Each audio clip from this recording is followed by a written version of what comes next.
All right, we're going to get the show started here soon, buddy.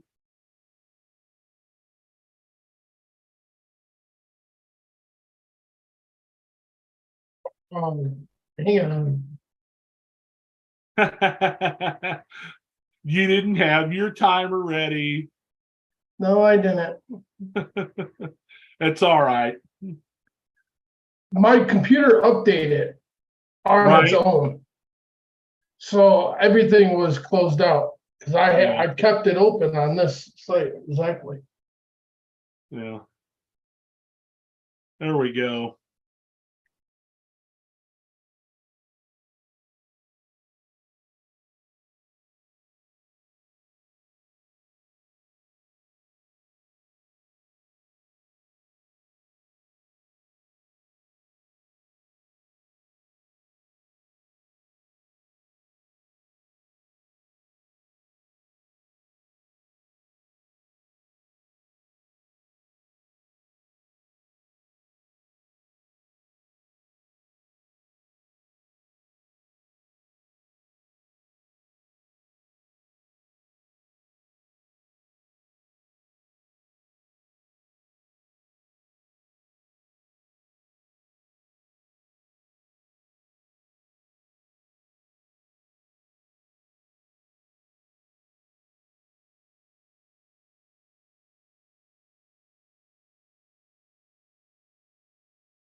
What's up, everybody? Welcome to the Sunday Night Spectacular. How we doing tonight, David?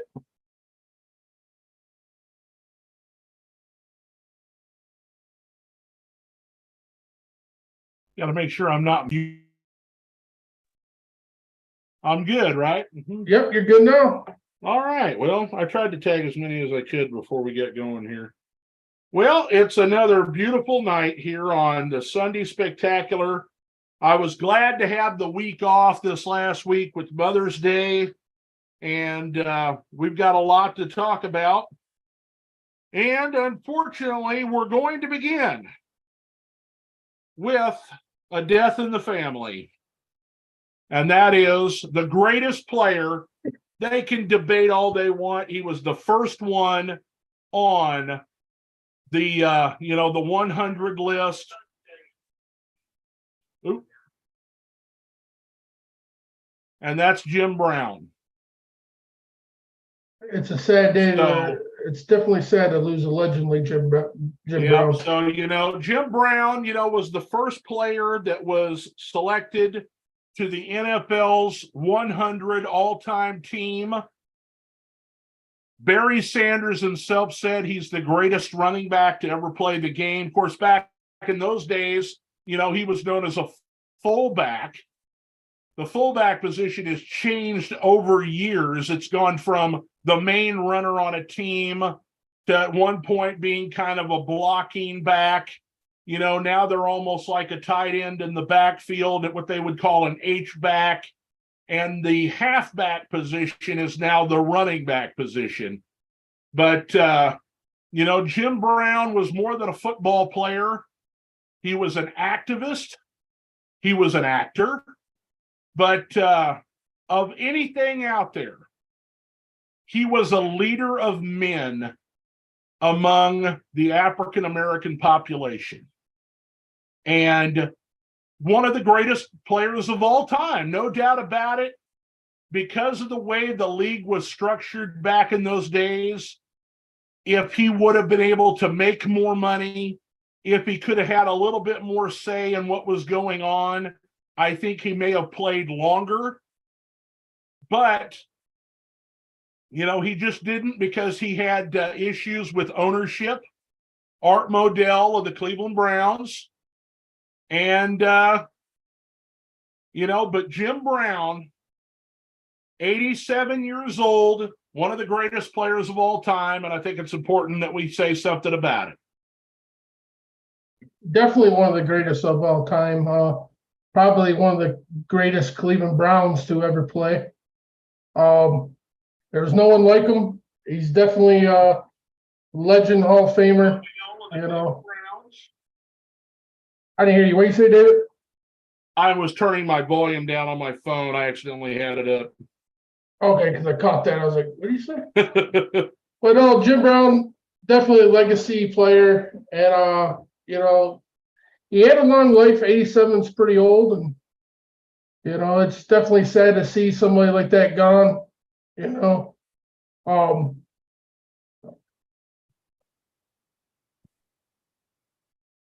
Yeah, I don't really know what else to say. I mean, for the longest time, he held the record for the most rushing yards in the NFL for both the season and for a career.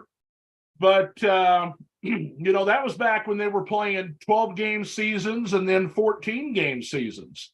Yeah. And then for a long time, they played 16. Now we're up to 17. And so you've got Emmitt Smith and Barry Sanders and Walter Payton, I believe, are the only three players that are ahead of them. And, that's after all this time, in the, 50 years. The guy hasn't played in 55 years. I mean, only three other players, and only because they played more games during the season. And so they, of course, careers last longer nowadays too, because of, medical technology and such. But those are some of the reasons why, maybe, he had 1,800 yards on a 14-game season. Yeah. The crazy thing is all the numbers he had and put up through his playing career. If he had the technology like they do now with sports injuries and all that, just imagine how good the guy would be in today's world. And if he could win the kind of money now, back then, they were getting paid peanuts, and he was, I'm sure, getting his body beat up. The running back position has always been a position that takes a beating and doesn't really last a long time. So it was amazing that he led the league in rushing nearly every year he was in the league. And the kind of hits that he would take, and then he was the kind of player that looked for contact. He run people over. Yeah. And so, it's just a big news story. Thought we'd mention that.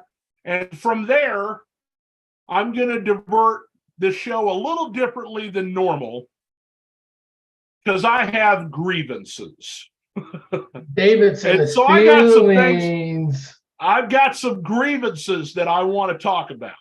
You're just in Okay. your feelings. Yeah, I'm in my feelings. And I want to use this platform to make a few statements. Please do. Let's hear those feelings. The first statement that I want to make is I understand fandom. I am a fan. Okay. I love the NFL. I can root for just about any team that's out there, depending on who they're playing against, what the situation is.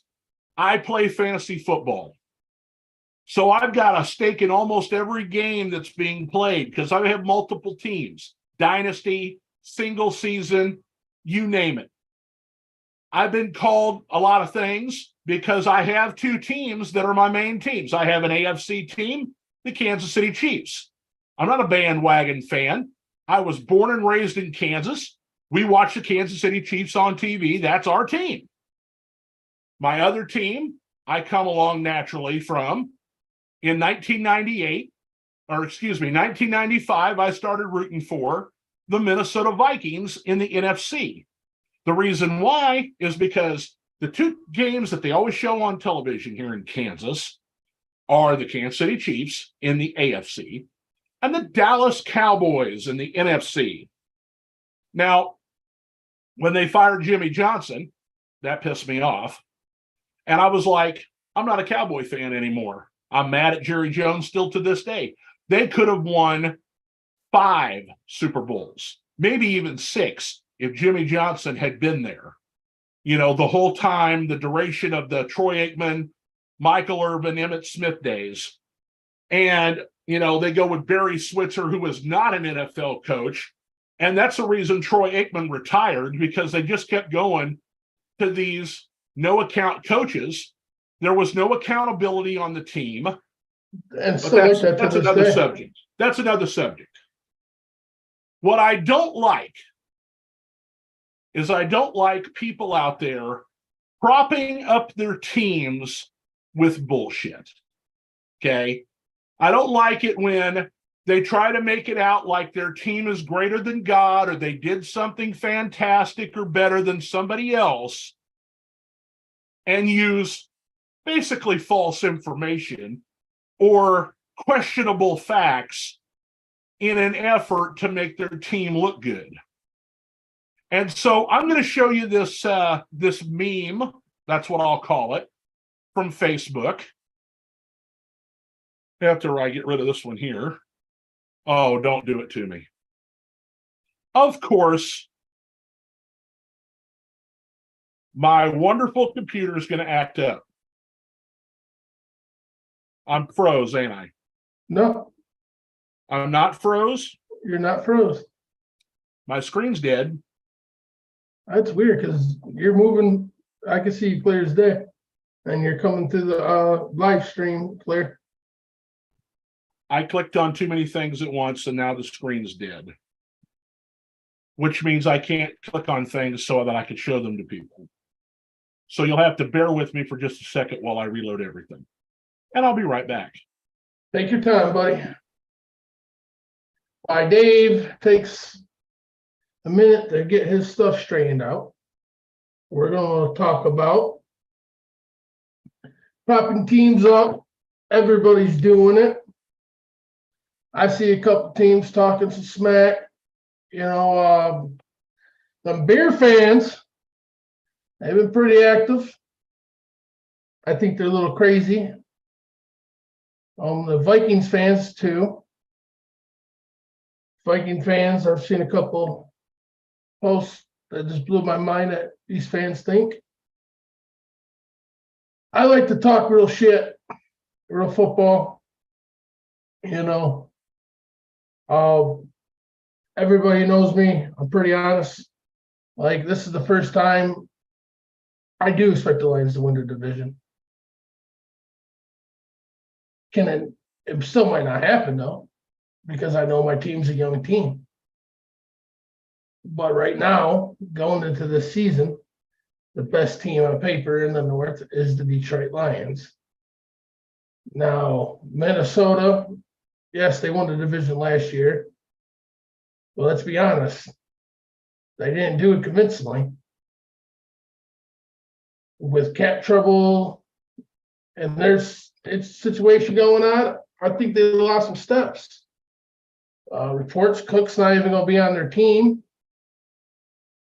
They're talking about that they might legitimately cut him here in the next few weeks. So I guess we have to watch that out. Green Bay is in a rebuilding year. I don't expect Green Bay to do much this year. But I'm not going to write them off. I think it'd be, but personally, I think it'd be them in Minnesota fighting for third place. I'd say they're Minnesota or Green Bay in the basement this year. I think the Bears can, as long as Fields takes a step and throws the ball more and it's more accurate and stops running the ball, trying to be a quarterback and do everything himself, I think they have a legitimate chance to improve the second place this year. I do think the Lions will win the division. I found, like look at a lot of Jets fans. They got Aaron Rodgers, and now I scroll through groups and posts, and I read some of the comments, and you got some legitimate people thinking they're going to win the Super Bowl now because they got Aaron Rodgers. I mean, you got a chance, but I feel like a lot of Jets fans, a lot of fans in that era, they're they're jumping the gun. Let's welcome back David. Sorry about that. Oh, you're good, buddy. It always seems to happen to me when I'm trying to make a point, man. It's horrible. All right, so I was kind of following along as you were talking about, fans get excited. Okay. Fans get excited and they want, what's best for their team. And they believe, that they are, going to have a great year and that their team's got a chance. And the NFL builds that up on hope. Okay. They're big on hope. But the problem is, and the problem that I find is that, like I said, people use false narratives to boost up their team, and try to rewrite history a little bit. And I want to start with this right here.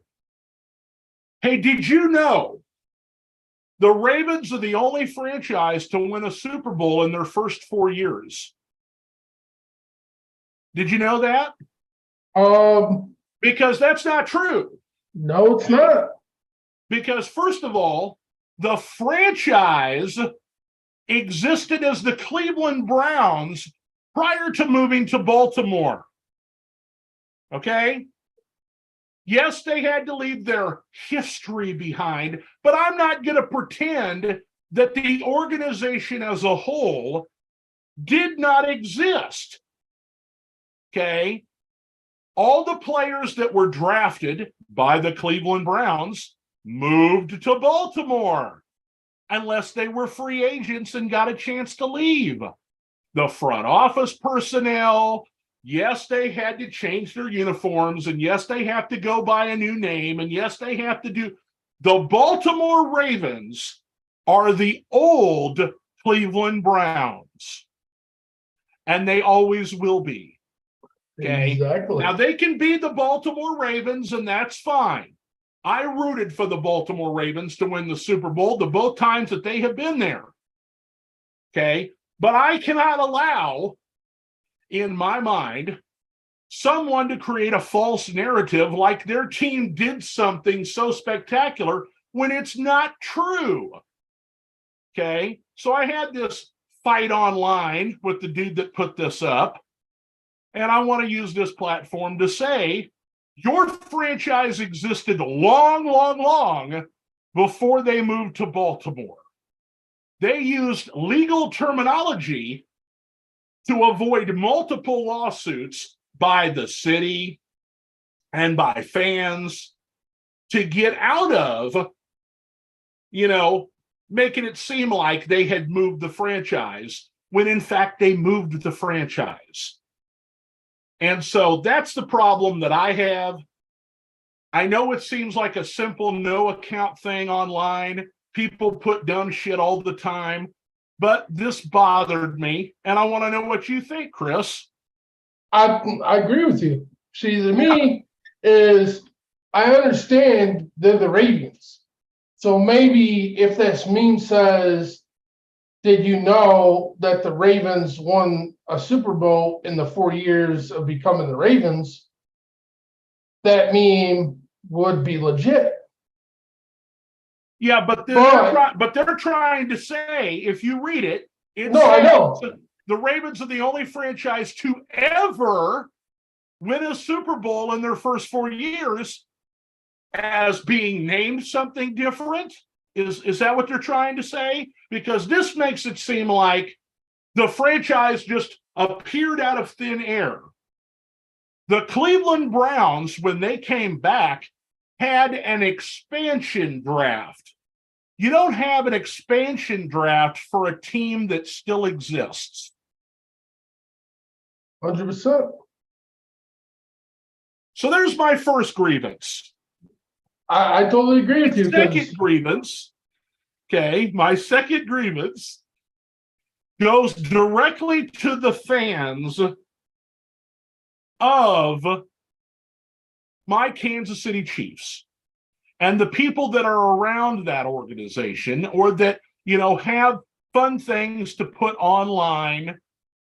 This bothers the hell out of me.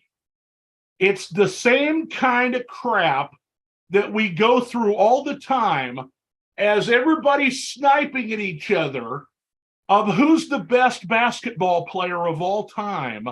Is it Michael Jordan or LeBron James? It doesn't matter.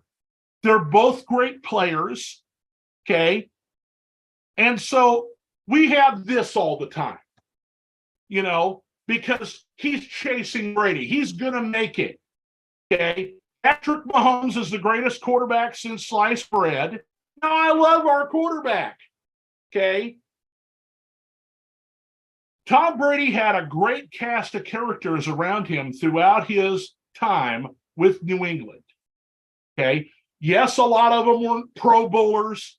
Some of them were not Hall of Famers. Kansas City, you could make the argument Tyreek Hill's probably going to be a Hall of Famer, and Travis Kelce's going to be a Hall of Famer, and he's got great players around him, and you can argue till you're blue in the face. But they continually and repeatedly want to fight about who the greatest player is, and he's only been in the league for 6 years. Yeah. Okay. We all know that Tom Brady has won the most Super Bowls. We all know that Tom Brady is far ahead and that he did beat Patrick Mahomes in the Super Bowl when he was with the Tampa Bay Buccaneers. But they continually put this stuff out there, okay, to try to prop up their quarterback, our quarterback, and make him seem like he's greater than God when he hasn't put the work in yet. He's only been in the league, okay? If he gets hurt in training camp and can never play again, there is no way he will be considered better than Tom Brady, Chris. 100%, because he's not better than Tom Brady. But they're trying to say that he is. And I know they're trying to say he is, because let's be real. This is the only active quarterback in the league to this day that has a legitimate chance to beat Tom Brady. But like you clearly said, he still has to put that work in and do it. He's only at 2 Super Bowls. He's only at 6 years. And what he's done in 6 years is impressive, no doubt. But it don't automatically remove Tom Brady as the best to ever play the game. You have to. And as a football fan, okay, Tom Brady is the greatest winner in the history of the NFL. I'm not sure he's the greatest quarterback that ever played. I think it is. And and so I mean, there are other people that can be in that discussion, and we can argue about it left and right. Let me just say this. Okay. But Montana doesn't have any of the records. Marino held all of the records at one point. Brett Favre held all the records. Peyton Manning held all the records. Exactly. The game has changed. I don't think that if Brady had to face the kind of heat in the pocket that a Montana or a Marino had to, that he would have been as successful. It's a different day and time. Well, let's be technical. Brady still came in the game and played majority of his years with the older rules. No. Not they started changing the rules at the start of this century. No, I'm not disagreeing with that. I'm just saying before the rules got to exactly where they're at, Brady still played a lot of years in the league where the quarterbacks were still actually getting truly hit. Right. I'm not saying through his whole career, because no, it got easier on him as he got older in the league. And that's one of the reasons he was able to play in such an elite level as the older he got, because the rules became softer. Like I'll never disagree with any of that, because I think some of the rules didn't change how they did. I don't think Brady might have made it to 40-something years old playing quarterback in the NFL. Let's be honest. Also, stats, records are one thing. I don't think Tom Brady's athletic skill wise is the best to ever play the game. I don't think that's why he's the true best to ever play the game. I think there's a lot more to quarterback position. Leadership, being able to make plays and pull plays off that other people can't in the last minute to win games. That's where I think Brady takes that as the best one to do it, because there's been a lot of games, a lot of situations when you think he's out and he still pulls the game out. And it's honestly just a tough play, because he's not Patrick Mahomes. He's not going to be able to throw a left arm pass and have a receiver be able to do the rest of the work. You know what I mean? I will say Patrick Mahomes has a lot more tools in the basket than Brady had access to. But being a leader and know how to win games, even if you have less talent, but you still find a way to win, that goes huge. And that was Brady's game. Well, my main deal at this point is I'm just tired of everybody trying to compare, one of the greatest players to a modern player, all the time. They're always trying to prop people up. Oh, look how far ahead. Look at these stats on this thing right here. Look what he's done already. Yeah, he's doing good, but you can't use that to say that he's going to be better in the end until it happens. Yeah, see, so that's one of the reasons why I had a problem with this, and they keep posting it on different sites all the time, and it just drives me crazy. Ron has there's my grievances. Okay, Ron got a comment for us. He said Tom Brady has always had great coaching and that put great players around him, and he is indeed the best. That being said, Mahomes can be the best because he has great coaching. They will put players around him, but comparing the two right now is unfair to both right now. And you're 100%. Absolutely. I agree with that. There's also one thing I want to say here too. And I think, where did he comment that at? Because I don't see it. He might be on my personal Facebook. Okay. Because it's coming through Restream. Okay. In the comments. Well, one thing I also want to say is also like this, and I'm not making a difference, but if you look at Kansas City's teams, look at the receivers Patrick Mahomes has got right off the bat. They're not no name receivers. Oh yes, I understand that. And that's why I'm saying this is kind of like trying to compare Michael Jordan and LeBron James. LeBron James has got all these great players. He keeps surrounding himself and building his teams. Jordan basically had a core group of guys the whole time. That's what I'm the first three-peat and then the second three-peat, but nobody ever wants to talk about, they're always trying to misconstrue things so they can be right. Exactly. And that's what I'm trying to say, because it just drives me crazy the way people do that. Exactly. I agree with you, because to be 100% honest, if you really want to break it down to another reason why you could say Brady still holds this over a lot of quarterbacks is look at the teams he's won Super Bowls with. Look at some of those wide receivers and look where they came from. You know what I mean? Brady's built he's took no-name wide receivers and made them great. Look at Wes Walker.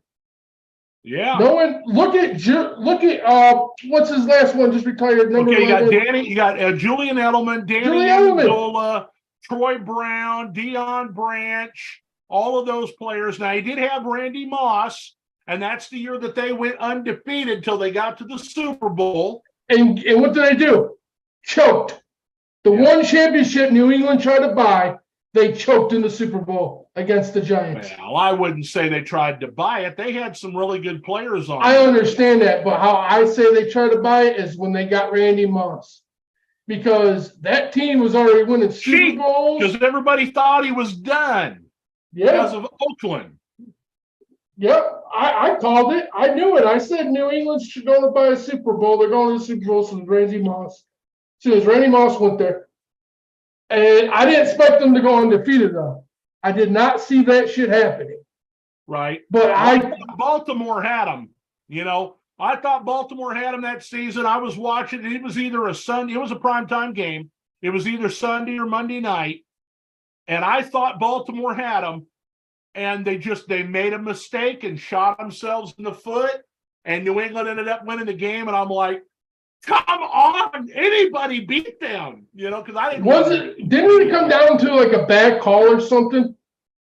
It might have. Because I remember, if I remember correctly, I remember a bunch of people bitching about that game.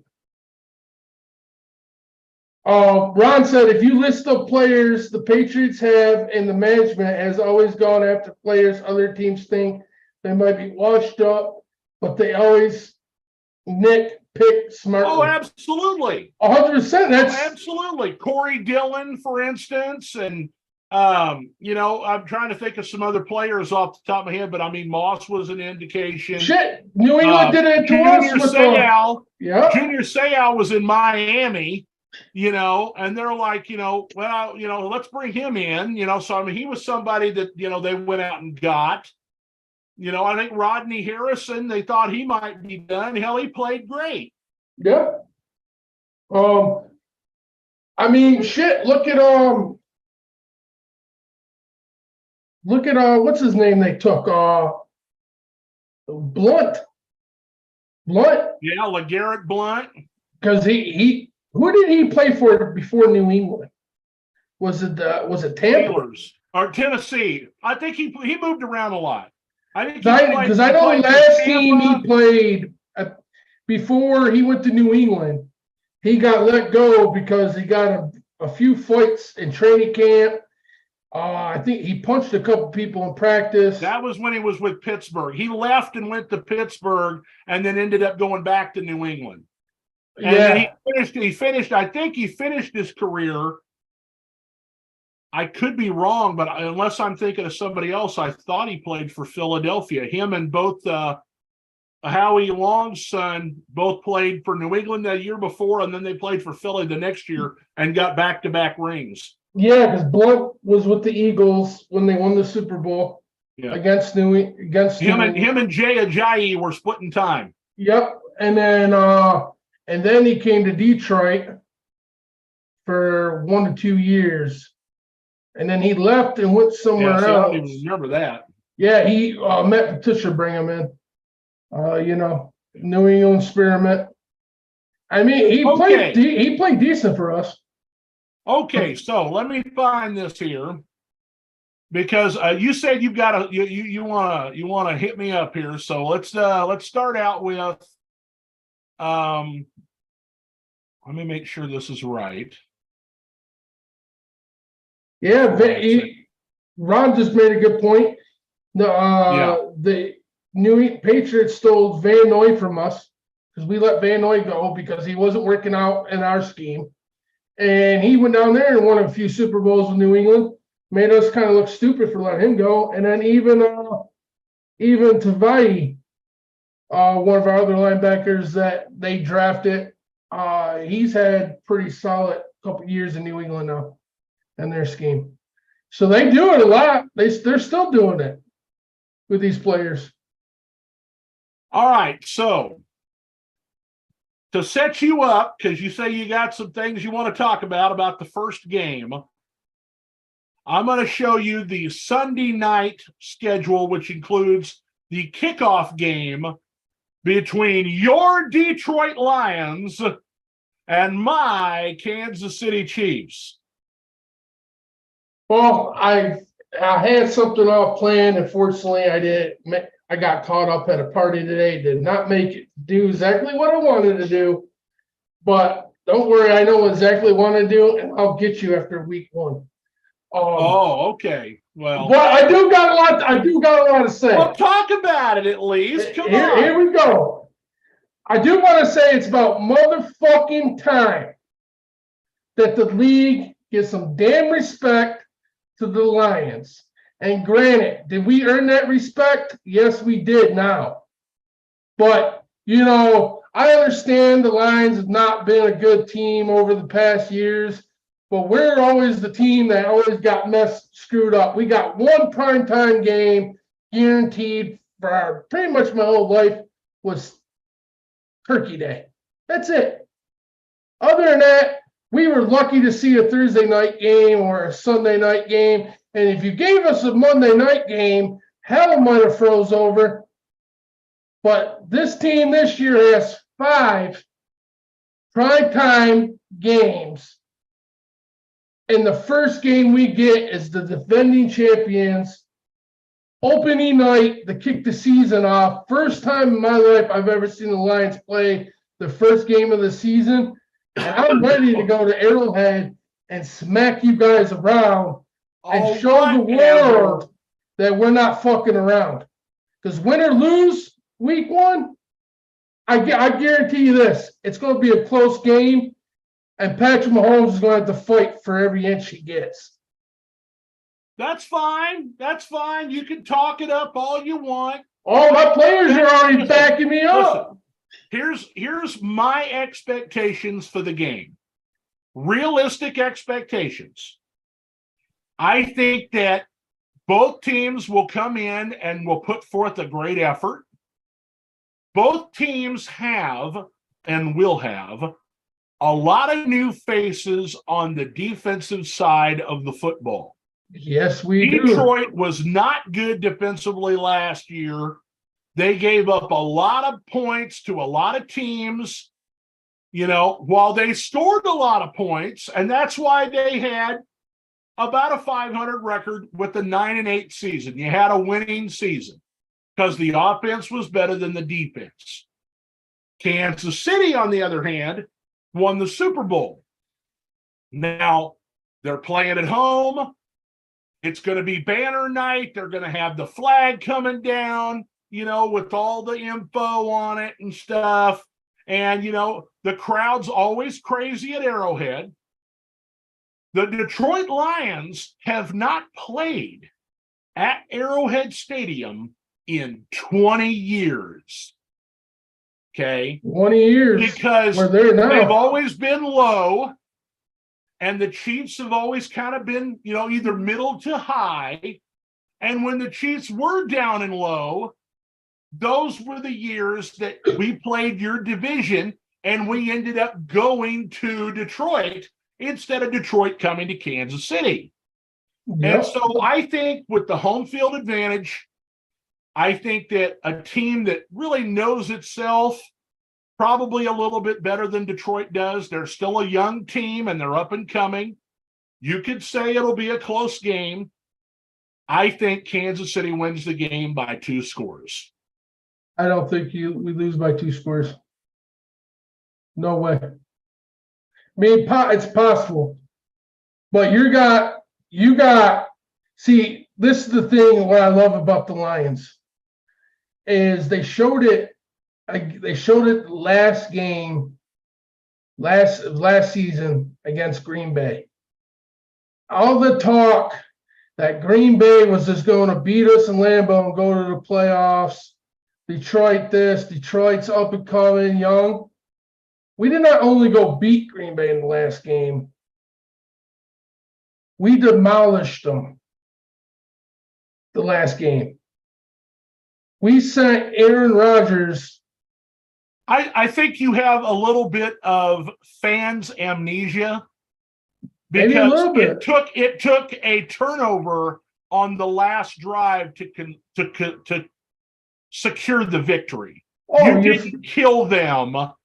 Okay. I didn't mean to kill. We didn't physically kill them on the scoreboard. I'm talking about we put the dagger. We demolished them. We demolished Aaron Rodgers that night. He threw 2 picks. You can't say that. You did not win by more than 1 I'm not talking about the scoreboard. I'm talking about personal. That would be considered a moral victory. I guess if you want to call it. Did not make the playoffs. No. You beat a team that did not make the playoffs. Let me finish. Let me finish. Hear me out. Now, you can call it what you want. We might not have blew them out. You might call it a moral victory. I call it more because it's personal. Aaron Rodgers said all last season, calling us the no team, talking shit every week. The last throw of his Packers career. Right to brag that you beat Aaron Rodgers in Green Bay, but I think you're giving yourself way too much credit going forward. I expect Detroit to do well this next year. Hey. I think their defense will be much more improved, and I believe you'll be a playoff team. But there's a whole lot of false bravado behind this whole, we're going to go into Arrowhead and smack around the world champions. Hey, that's the motto I'm going with, and I'm riding it out with. Win or lose, I'll still be here to face the consequences. I think first game of the season could be the best game of the season. Now you're definitely, full of shit. I'm just saying. I think you could be that good of a team. Let's go back here briefly and talk about the other games on the Sunday night schedule. Ron was saying he thinks that the last 4 are probably flexes, and that could be the case depending on what's happening in the playoff picture. I think that the last 4, those are playoff teams in my mind. Okay, if you just look at the last 4 real quick, okay, week 18 is to be determined. That's why it's not on there, because they always set that up for, this is for the division, or this is the chance to get in the playoffs, or whatever the case may be. But you've got Minnesota versus Green Bay week 17. If Green Bay is decent at all, that could be so Minnesota could either clinch the division ain't clinching or earn nothing. themselves a playoff spot. They may have to win that game. Maybe for a wild card, but Minnesota ain't winning a division. That once again, that's you as a Detroit Lion fan. I'm being serious. I'm not even saying the Lions are going to win. I think the Bears could win the division before the Vikings can. Now, we'll see. Okay. They're still talking about cutting Cook here in the next couple of weeks. Okay, week 16 on a Saturday, they got 2 games there, okay? Because those are Saturdays, I don't think those are going to get flexed, okay? I don't think they can flex Saturday games. I could be wrong, but Cincinnati-Pittsburgh and Chargers-Buffalo may need the win in order to avoid not losing the division to the Jets or the Dolphins. The Chargers have been on the cusp of making the playoffs the last few years. They make it last year. They blow a 27-point lead against Jacksonville, who's going to be the best team in their division. And they're going to be playing against Baltimore in week 15. And so, Baltimore has got Lamar Jackson signed, new offensive coordinator. They got all these receivers they expect to do well. Trevor Lawrence is coming up. He's got Doug Peterson as a head coach now there in Jacksonville. They made the playoffs. They got a playoff win in his first year. You can only expect them to improve themselves in year 2 in a super weak division. Going back to the beginning here, once you get past the opening, you're always going to have Dallas. Dallas draws the ratings. The Giants, they made the playoffs last year. They're going to be playing at home. I'm surprised this isn't at Dallas, to be honest with you. I think the Giants, I think it's better in New York, honestly. Right. Because I looking at go ahead with week 1. I think it's more hyped up because, Dallas the last couple of years were, the favorites, and then the Eagles came out, and then the Eagles were right there. So it's been the Eagles and Dallas for the last couple of years. You haven't really heard nothing from the Giants or the Commanders on a consistent basis. But now after last year, the Giants making the playoffs and coming into this year, I can see why it's week 1 right there, right off the bat. To one of the oldest, biggest rivalries in the league. I mean, you can't go no wrong. And I feel like, me personally, I feel like the Giants deserve it to be at home than being away. Well, when I look at the week 1 matchup, besides Dallas being there to be a ratings grabber for NBC, the Giants made the playoffs. The Cowboys made the playoffs. It's natural they'll be playing themselves, playing against each other during the season. Mm-hmm. They want to get this going. I don't think there's any way that the Giants don't re-sign Saquon Barkley. He hasn't signed the franchise tenure yet, but he's got till July 15th to do so. Okay, he's in no rush. You look at week number 2. Week number 2 is the start of what I think is, one of the few games they have that's, kind of blah. Yeah. I don't look for anything out of New England this year. Really, I don't. This will be a showcase for Miami. They've got all those speedy wide receivers. They've got a great running game going into this year. They got all their guys back. They've improved their defense here in the offseason. They made the playoffs last year. If Tua Tagovailoa can stay healthy, they can win the division. I think New England, they just don't have any weapons. Yes, they added Juju Smith-Schuster, but, they lost their main running back. And, it just doesn't look like a good matchup to me. What do you think? I agree with you. I think Miami's the team, honestly, here to get, this is a showcase pretty much, because I don't know what's going on with New England. It just seems like after Brady's left, Belichick has kind of went back to, the Belichick pre-Brady, unless Mac Jones transforms into a complete better quarterback this year, I think he was at a disadvantage last year. He's got a special teams and defensive coordinator calling his plays. Yeah. I think that they'll have a bit of a turnaround, but because they just lack weapons, the defense will keep them in games, but it's the offense that's probably going to struggle.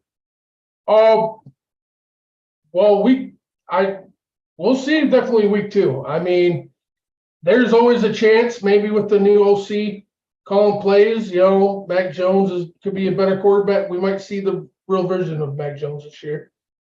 But right now, I would have to say The only thing I'll be looking for in that matchup is just to see how good Tua and Miami look. I mean, other than that, we'll just have to see. I think, but I'm kind of surprised it's week 2. Well, they got to mix in some, some clunkers here and there. That's how I put it. You can't have all marquee matchups the whole time. It affects the way they're doing business with CBS and Fox. Yeah. And so, but I like week 3. You got Pittsburgh with Kenny Pickett and Najee Harris. And, they've been working on their defense a little bit, which was already really good in Pittsburgh anyway. And they're going to go to Las Vegas to play the Raiders. And, of course, this is the immaculate reception, game, when the Raiders and Steelers play each other. Yeah. And there's still a lot of bad blood between the franchises over that whole deal, despite none of the players probably even being born at the time that happened. Yeah. But I think it's the first time the Steelers visit the new Raiders stadium. And so that'll be interesting. Garoppolo at quarterback probably, and looking forward to seeing that game. That game, I want to see how good, Pickett looks underneath the lights on national TV. I'm curious to see what the Raiders look like at that time of the season too. Saw an interesting post on Facebook. It was either yesterday or today. Davante Adams is not happy that they let Derek Carr go. He did not come there, and he's not enamored with the way that the offensive plans are going. He's stirring up a little bit of trouble and controversy there, and there's talk that he wants to be traded. And somebody said, well, just trade him to the Saints. And I said, well, that'd be fine because he'd be reunited with Derek Carr. And they could probably get Michael Thomas and a second-round pick for Davante Adams. And that would alleviate the trouble that Thomas has been giving the Saints in New Orleans. And Davante would be reunited with his quarterback. I don't know if it's something they'd be willing to do. But I mean, or if you're the Saints, you just offer 2 first-rounders. I don't think they want to do that, though. They might not want to do it, but this could be another move like LA if they choose to go that route, because you put Thomas and Adams on the same offense. Well, they've got Olave now, and they need to get rid of this. They don't have salary cap room to have both of them. They would have to trade Michael Thomas, and maybe they would probably have to cut some other players, because Davante Adams is making like $28 million a season. Well, that's true. But I mean, you look at the Sunday night schedule here, and I think everybody's going to be really interested in week number 4. You're going to see Aaron Rodgers and the Jets, and we're going to find out early because they're on Monday Night Football, which is another schedule that I have to throw up here for us to look at. But the Chiefs at the Jets, that's going to draw some ratings for sure. And I think it's going to draw. So I think it's going to draw everybody. I know it's going to draw me. I'm not going to miss that game, just for the fact that's the true test. So if you're a Jet fan, to me, your biggest test of the season, if you really think AR 12 is going to win you a Super Bowl, if you're one of those fans with the big head right now, because you got Aaron Rodgers, week 4 will tell you how good you truly are. Well, it's not AR 12 anymore. He's changing to number 8. Well, AR 12 is Joe Namath. 8, 12. But this gives you an opportunity to admit you'll be rooting for the Kansas City Chiefs that night because you hate Aaron Rodgers that much. Actually, I'm going to be honest with you. I ain't rooting for nobody in that game. Okay. I'm going to sit back and just enjoy football. Now, I'm not going to be, I will say, I will be honest and not going to lie. I will enjoy seeing Aaron Rodgers get his ass kicked if that's what happens. I will not say I would not enjoy that, but I'm not going to sit and really root for the team. I'm obviously going to pull probably more in KC's direction. But when I watch other games, especially big games, I don't really root for teams. I just like to enjoy it and kind of that way. To me, it's more fun. You know, because if it's a real good game, as a fantasy football person and as a gambler, I'll have some money on that game. oh, for sure. I probably will definitely play a parlay on that game. Well, then in that case, you'll have to root for a team in that game. Do I have to root for the team, or do I just have to You root might for the have players? to if you want to win your parlay. I might have to if I pick that option, but what if I just pick off? What if I pick all my options as players scoring points? I've just given you a hard time. There's always a way around it. Let's move to week 5, where we see the Dallas Cowboys at the 49ers, a rematch of the divisional playoff round this last year. Cowboys-Niners is always a big matchup. And now that they're both basically playoff caliber teams, it becomes even bigger because depending on how good Dallas is going to be this year, this could be for, seeding, in the NFC playoffs. And Ron got a great comment, and I agree with Ron, because as much as I hated Aaron Rodgers, I never really hated Aaron Rodgers as a quarterback. I hated his personality and how he always liked talking shit and smack. But his comment says, I'm not much as a homer as some of us may think. I think Aaron Rodgers and Favre are some of the best ever. And that's why I like playing the Packers every year. And I will second that. I love playing the Packers. And I loved it when we beat Aaron Rodgers. And that's why I love the last Sunday night game, is because I think more on a personal level, we destroyed them. Because Aaron Rodgers, not once, but twice, lost to the team. He lost to that team, twice. And you know what? Call me crazy, but that was on his mind when he made decisions on where he was playing football. Yeah, okay, I'll call you crazy because we all knew he wasn't playing in Green Bay no more. We knew he was leaving, and if the door had been open for him to go to Denver last year, I think he would have, but they just wanted too much goddamn stuff from Denver, even more than they got for Russell Wilson, in the Seattle trade. But just going through some of these other Sunday night games real quick and what I think of them. Week 6, Battle of New York. I think that'll be fun because they're both playoff teams last I week. like that one. Week 7 is great too. Yeah, week 7, you got the Dolphins at the Eagles. That is, the battle of the Alabama quarterbacks. Mm-hmm. That's what that is.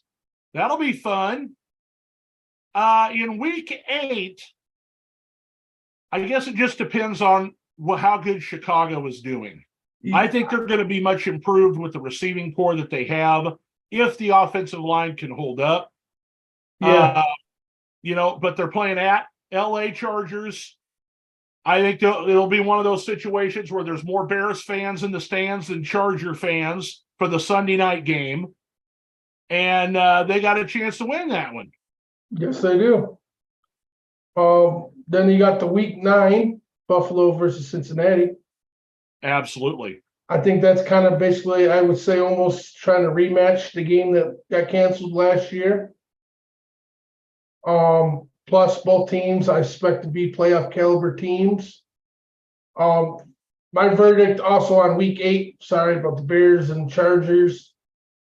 I think it's more of a showcase for the Bears. To get them some spotlight because as of right now, they're our upcoming team. with their off season and what they did, they got a legitimate team building there. So that's how I feel like the week out. Chargers should be able to win that game, but the Bears could sneak it out. And then you got week 10, you got the Jets at the Raiders, which I think this is one of those they just had to throw it in type of things. They know they're going to get ratings with the Jets because of Aaron Rodgers. It's a battle between him, and if Garoppolo's still healthy by week 10, we know how he gets injured, practically every season. You're reuniting Aaron Rodgers with Devontae Adams if he doesn't get traded away.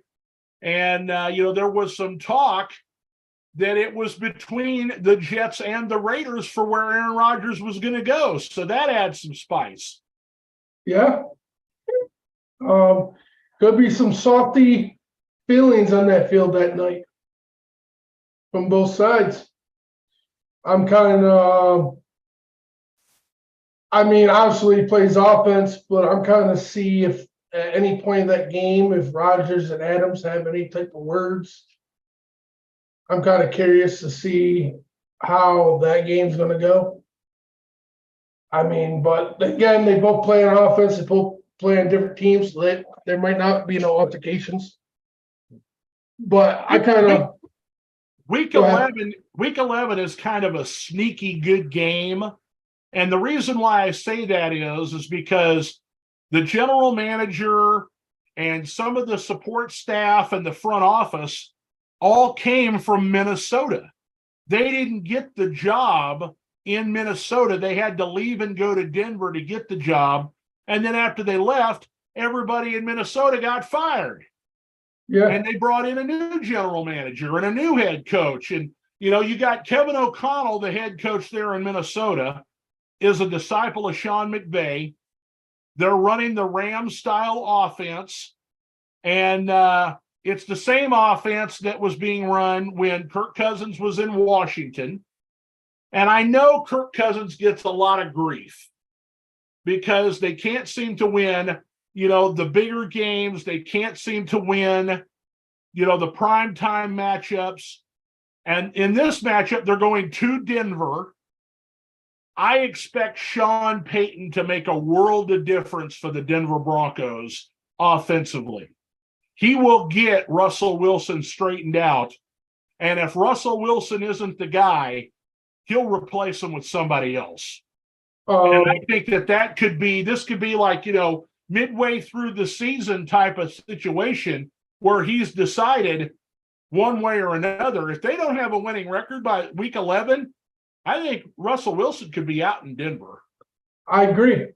Also, I think week 11 could be a showcase for Denver because I expect Denver to be a way better team. I actually expect Russell Wilson to be Russell Wilson again.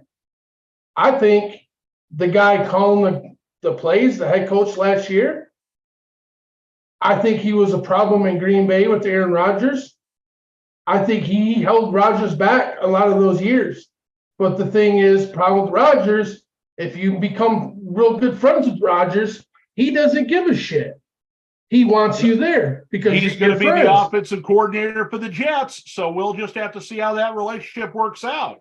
I think it works out a little bit better because I think Aaron Rodgers with him, because like I said, they're good friends.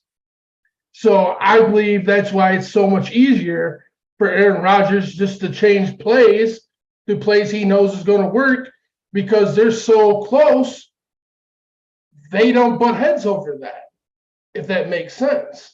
That's why I think you've seen a shit show out of Denver last year when he didn't have Aaron Rodgers to cover up his play calling. And Russell Wilson wasn't doing it. And so I expect a whole different team out of the Denver. Now, we'll know early in the season if I'm right or wrong. But by week 11, I think Denver is going to could be the better team in this matchup. And Kirk Cousins is going to have to reach deep and pull an upset in week 11. If that's just how I feel the season's going to go for Denver. Now, I could be completely wrong, and Minnesota could be the better team in week 11. That's a very possible thing.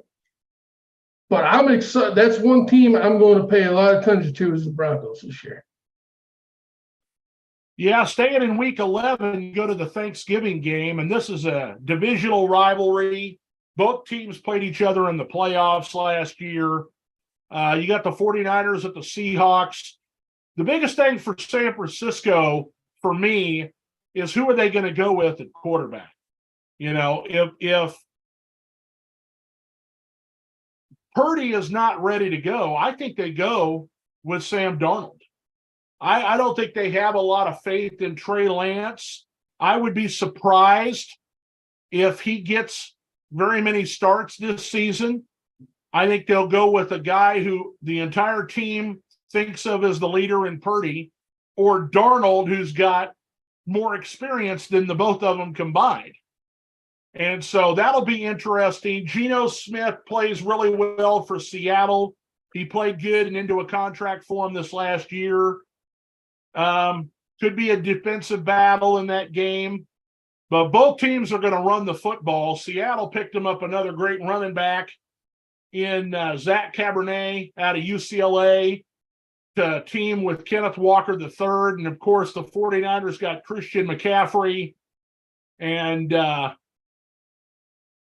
what is it, Jerry Wilson II or something like that. It's the other running back. Something like that. Oh, no, it's Elijah Mitchell. Yeah, because Wilson's in Miami. Miami. Now, Thanksgiving game for me, I think it's a great matchup. I'm also looking forward to who's going to be the quarterback at that time for the 49ers. I think it's Purdy's job as long as he comes back and plays the way he played when he's healthy. Sam Darnold's not a bad person to have on the team just in case something happens and Purdy's not able to come back or gets hurt or has a down year. I'm excited to see where Seattle's at. Geno, even though he beat the Lions last year, that's the only thing he did to piss me off. But other than that, I was happy to see him for a comeback season and earn a contract. I'm really excited to see how he can do again this year. I always like those players who I felt like got a fair chance in the league. Geno was very one of them. You know, he was with the Jets. He got his first 2 years were rough. You know, and then it started looking a little promising, and he gets his jaw broke in training camp. And, you know, Fitzpatrick takes over and actually has a pretty good season. And after that, Geno kind of just bounced around his backup. So it's great to see him back in his starting role. I'm actually really excited for that game. Not going to lie, because I want to see how it plays out. It's a great game for Thanksgiving. That's usually at the end of the night for me. So that's a good one. Well, you moved to week 12, which I think of the remaining schedule, this is the throwaway.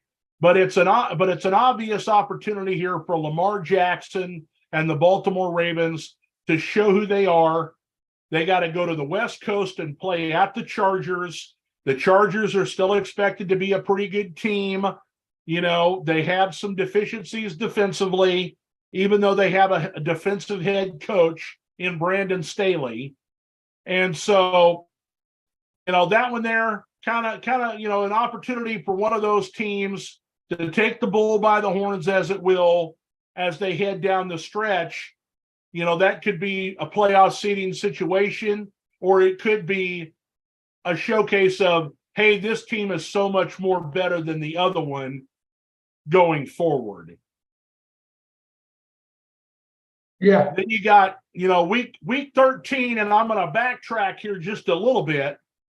Kansas City's playing Green Bay, and it just feels like every time that the Chiefs played the Packers the last several years, either Aaron Rodgers was unavailable or Patrick Mahomes was unavailable.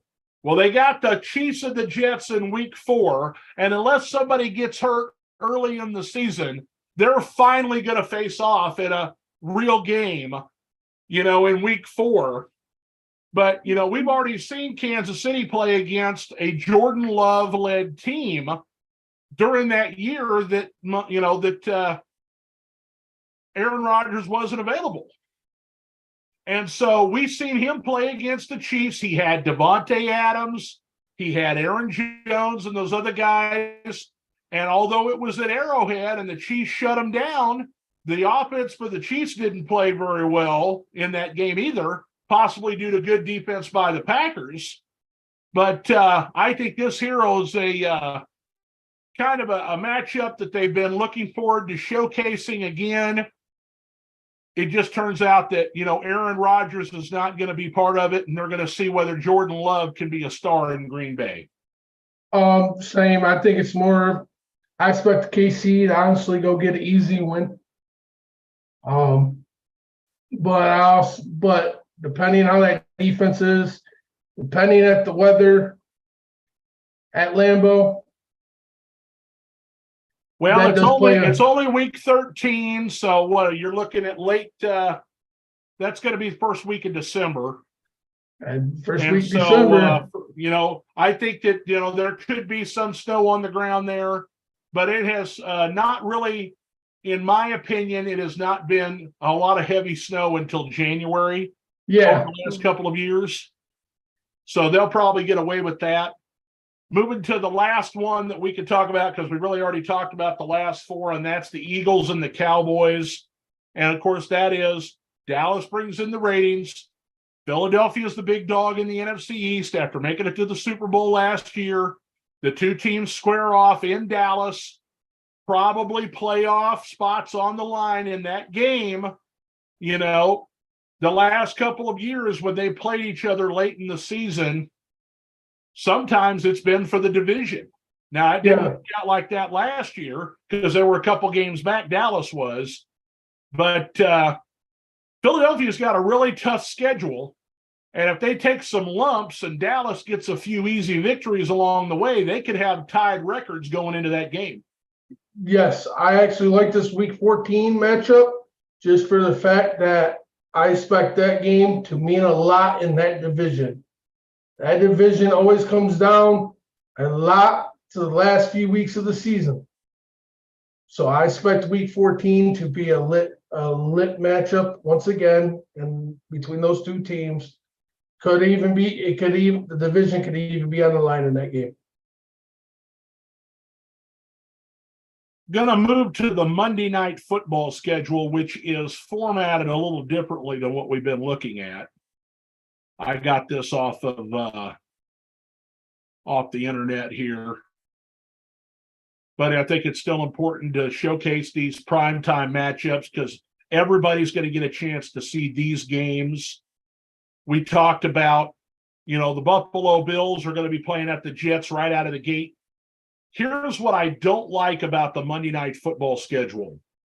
They have 3 weeks where there are 2 games going on at the same time. And that's disappointing to me. I understand why they're doing that because they'd have to add another Saturday game probably to their schedule. Yeah. And they have over the last couple of years had Monday night doubleheaders on the first week, but they really want to showcase this Bills-Jets game. And the reason why they don't have a later in the week or whatever later in the season Monday Night Football game is because that Monday is the college football playoff. Yeah. The way that the schedule's been going, and so they couldn't have a Monday night game during that week, and so they had to move things all around, and so that's why they have these 3 weeks. And I saw Joe Buck trying to rationalize it. He was doing some major PR on the NFL Network when they did the schedule reveal. He's like, oh, well, people are used to having, one game on one screen and another game on another. It's like red zone. And I'm like, no, because you have stakes in these games. They're primetime matchups for a reason. I know it's a Monday night football and they haven't had the cream of the crop games. Thursday night hasn't had the cream of the crop games. They've got flex scheduling this year for Monday night. And you can look for Thursday night flex scheduling coming in the next couple of years, I'm sure, because they don't care about the players like they say they do. It's all about that almighty dollar. Exactly. And, and so just going through this briefly, you talked about the Detroit Lions having some matchups, in prime time. Raiders at Lions, I think that should be an easy win for you guys. Going on the road to play the Cowboys, that'll be a fun game, because you're going right into the playoffs soon. That could be, for maybe a playoff spot in that particular matchup. Of course, they would pick the Cowboys. I'm not really too thrilled about playing the Cowboys. And, I'll never be the person to blame, everything on referees. I just don't like it because it seems like every time we play the Cowboys, something happens where it's just unbelievable. You get screwed by the refs. Don't lie. I've seen it. The Cowboys get screwed by the refs against the Packers, and the Lions get screwed by the refs against the Cowboys. But I do like it because a small part of me likes it because as long as that shit don't happen again, the Lions have a chance to go into Dallas and get sweet revenge. And maybe if we beat them, maybe we knock them out of the playoffs because that's a possible situation. Well, let me talk about real quick, just going through the whole thing. Don't want to spend too much time on it like we did the previous, but the matchups that I'm looking forward to, I like the Chargers at the Jets. I think that'll be an interesting matchup. Herbert versus Aaron Rodgers. Of course, you've got the Eagles at the Kansas City Chiefs in a Super Bowl rematch. We're looking here at the Baltimore Ravens going to San Francisco late in the year. That's a couple of weeks after they play at the Chargers. So they're going to do a couple of East Coast to West Coast trips. That could wear them out a little bit, get a little jet lag from all that traveling. Early in the year, besides Buffalo and the Jets, the game that I'm interested in the most is actually week 2, New Orleans Saints, Carolina Panthers. That's an exciting one. We could see Bryce Young in that game. I want to see the Saints do well under Derek Carr, and I think that'll be a really good matchup. Another one I like is kind of Cleveland and Steelers in week 2 as well.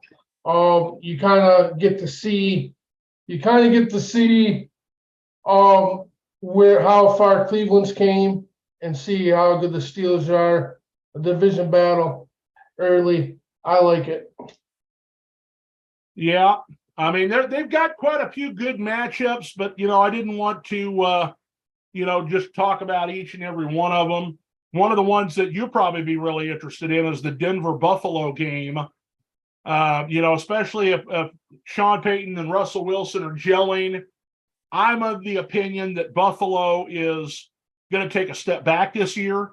I think they missed their opportunity 2 seasons ago when the 13 seconds against the Chiefs kind of screwed them. I don't think that they're going to be – they'll be in the thick of it, but I don't think that they're going to be the favorites. I think Kansas City is still the favorite after what they've done this offseason. I think Cincinnati's right behind them. And then you got to watch out for some of these other up-and-coming teams. You got Denver, Jacksonville, Miami. But I think that Buffalo, when they got taken out to the woodshed at their own home place by Cincinnati in the playoffs, man, that was big time right there. Yeah. Ron said he likes the Atlanta and Jags. He thinks Atlanta wins their division. Week 4 it's going to be a pretty good test. I think I agree with you. It's going to be a good game. Good early test. I also like week 4, October 2nd. You got the Seattle versus the Giants at the Giants. I think that could be a big game, an exciting one to watch. Gino, I mean, I know it's not the Jets, but Gino gets to play in his old stadium and get to show out from his old city. Yeah, you talk about the Jets, and we already talked about them playing Buffalo.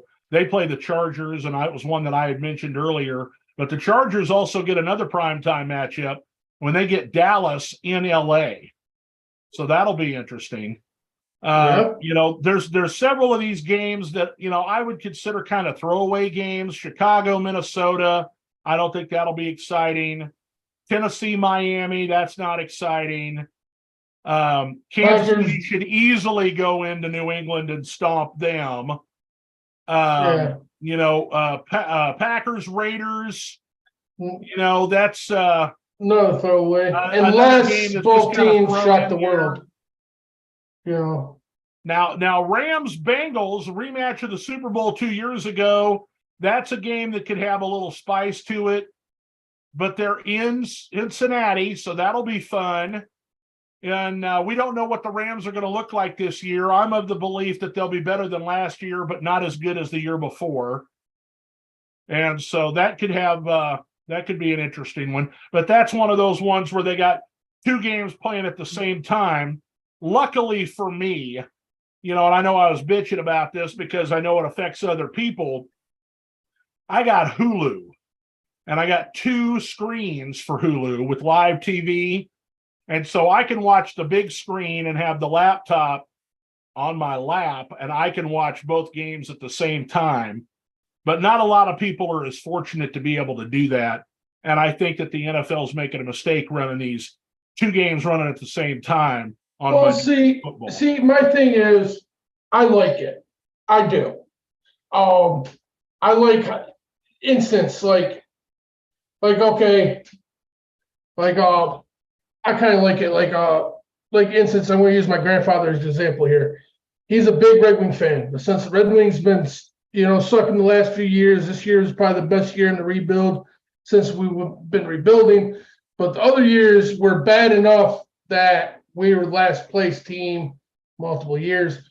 So what he would do is he would record the Red Wing game and not watch it. He would watch it the next morning while he's doing paperwork at 6 a.m. before he goes to work. But he would watch all the other games that were on. So I kind of like I don't mind it so much because if, that game you thought was going to be a great game on Monday night turns out to be a boring game and not so great. Maybe that team that you thought was going to suck and didn't belong either. Maybe that game can flip over to the other game. Exactly. Yeah. And you know what I mean? To me, is if the NFL is really smart, they might delay the starts a little bit. That way, one's at halftime. The first 2 are an hour separated between the 2 of them, but the last one, they're playing at exactly the same time. The problem I have is that they didn't put the stinker matchups in there. Those are good matchups that are going on at the same time in the first couple of weeks that they do that. And so, you're going to miss out on the opportunity to really pay attention to an individual game. It's like sensory overload happened to watch them all at the same time. Oh, a lot of people are probably going to go to Buffalo Wild Wings or some kind of sports bar. Yeah. That'll be a big deal on the Monday nights, people going into sports bars so they can watch them both at the same time. Maybe they did that because they got a deal with Buffalo Wild Wings.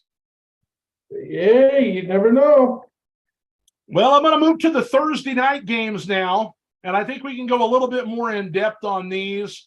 The first thing that sticks out for me is you guys play both the Thursday night games against the Green Bay Packers. You got them at Lambeau in week 4, and then you guys have them at your place on Thanksgiving.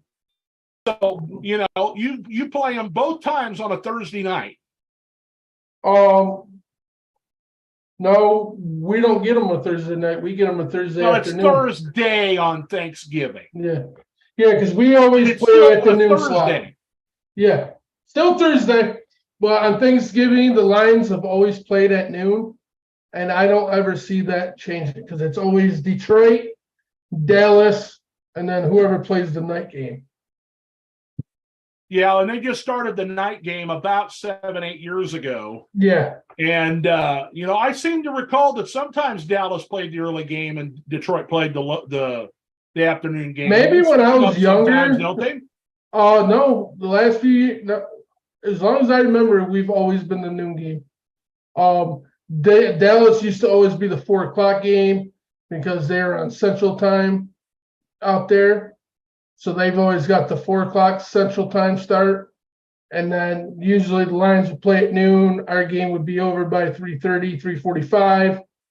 And then you got the 15 minutes to half hour pregame show to kick off the Dallas game and move. And yeah, about 7-8 years ago, they were people were pushing to try to kick Detroit out of the Thanksgiving game.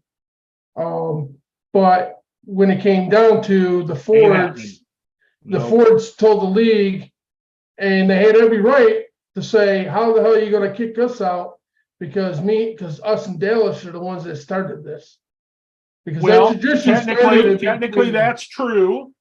It actually was George Halas of the Chicago Bears. But when they ended up having World War II, Detroit was the team that was willing to take it on annually following that. Yeah. And that's why, because they were willing to do it when it was a detriment, a shortened week and everything, that they've always allowed them to keep it. And then you're right, I don't think that's ever going to change. Dallas started doing it, I believe, in the 70s. And, but that was basically because they were, Roger Staubach and the Cowboys and America's team and all that crap. Yep. And they wanted to get big ratings on Thanksgiving. And they knew that there was a time slot there for two of them. And so they duked Dallas in. And because those two have been basically, it is a tradition, they want to keep it. Yep. And we have to remember, they started last year calling it the John Madden Memorial Thanksgiving Day Games. So I want to make sure we point that out. Like Ron said right here, he said, I'm 51 years old. I have always been the feeling that before I eat turkey, so we've always been morning. Yeah. Because usually by the time we actually I'm eating turkey, it's always been during the Dallas game. I've never been eating turkey during the Lions game. Right. Which I kind of like that because I like that time slot. Because that means usually I get the, while the girls and everybody else is cooking, whoever's doing the cooking, I can just focus on my game, watch my game, and then the other games I'll watch. But, I have no problem getting up to go make my plate or doing other things. I don't care if I miss a couple So what plays. you're trying to say is there's no man cooking at your house. No, there's man cooking. Usually, well, see, I've never did personally Thanksgiving. I usually always go to my grandfather's. So he usually does a lot with the turkey. My sister will do the stuffing, and my stepmom, she'll do the other stuff. I might get told to bring something, but I don't get told to cook something, and I'm happy with that. Leave me alone, David. I am there for football only. Football, a little turkey, and spend some time with the family. That's what I'm there for. Don't give these guys any ideals now. All right, let's talk about the other Thursday night schedule. Minnesota, Philadelphia is a rematch from last year. They played on a Monday night game. Both teams were playoff teams, so that ought to be pretty good. Giants, 49ers, once again, both teams playoff teams. We talked about Detroit versus Green Bay. the first kind of throwaway game on the Thursday night schedule is going to be Chicago, Washington, because we don't really know what either one of those teams is going to be. Denver, Kansas City, they try to do a lot of these, division matchups on the Thursday night games. This is one of those. Cincinnati, Baltimore will be another one later. Chargers, Raiders is later. But I like Jacksonville, New Orleans. I think that could be interesting. Tampa Bay is a wounded team playing at Buffalo. I think that's an easy win for Buffalo. Tennessee versus Pittsburgh. This is one of those they just had to kind of throw it in. Even though Pittsburgh's probably going to be decent, you don't have any idea what Tennessee is going to be like. Week 10 is only interesting because Chicago traded the number 1 pick to Carolina. And so, DJ Moore and his group in Chicago will face off against his former team in Carolina when they come to town. And you got 2 guys, that were high draft picks, quarterback coming into that game, playing each other. Skipping past the divisional matchup on week 11, you've got Black Friday. That's the first time they're going to have a Black Friday game. Yeah. And, of course, they're going to showcase Aaron Rodgers in that game against Tua Tagovailoa and the Dolphins. But that's another division matchup. Week 13, Seattle Seahawks at Dallas. That's basically, you got 2 playoff teams again. So that's not a clunker in any way. But here's Pittsburgh again playing against what I think is another inferior opponent in the New England Patriots. It's a game they had to throw in. I think that the Saints versus Rams, if the Rams are any good at all, this could be a chance for them to get in the playoffs. They're going to have to beat the Saints in that game to do it. The Saints, I think, are going to be pretty good this year.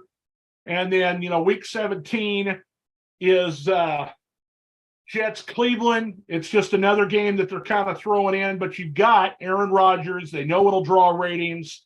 That's your Thursday night schedule, Chris. Yeah, I think that week 17, honestly, Thursday night game is just thrown in there because it'll be the last one.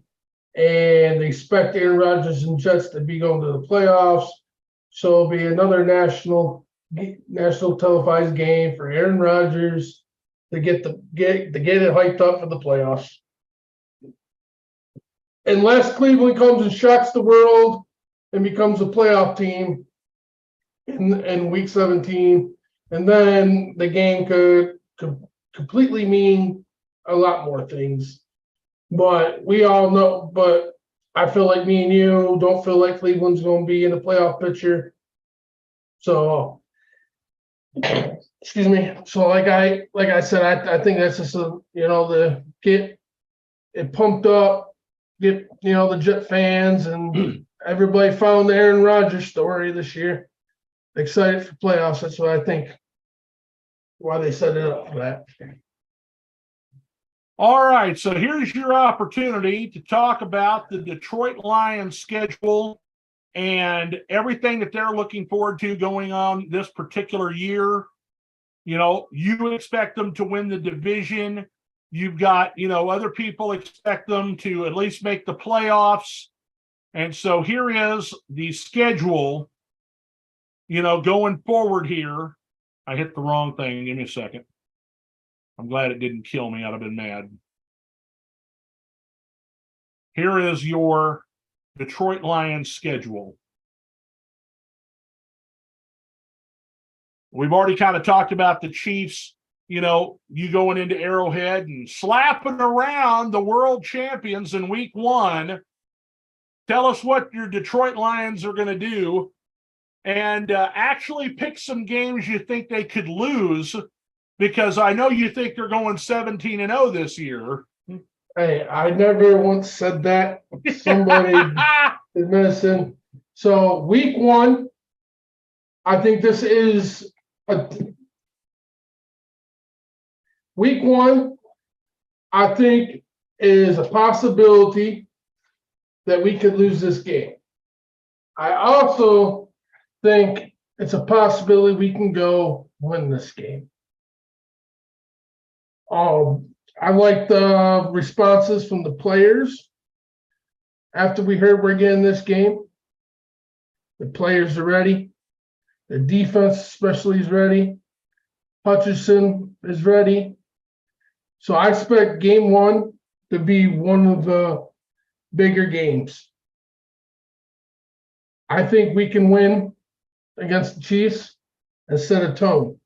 I also think even if we lose, it don't mean much because we're still going to be there in the end. So I'm going to go week 1, 50-50. Week 2, I believe we beat the Seahawks. Week 3, I believe we beat the Falcons.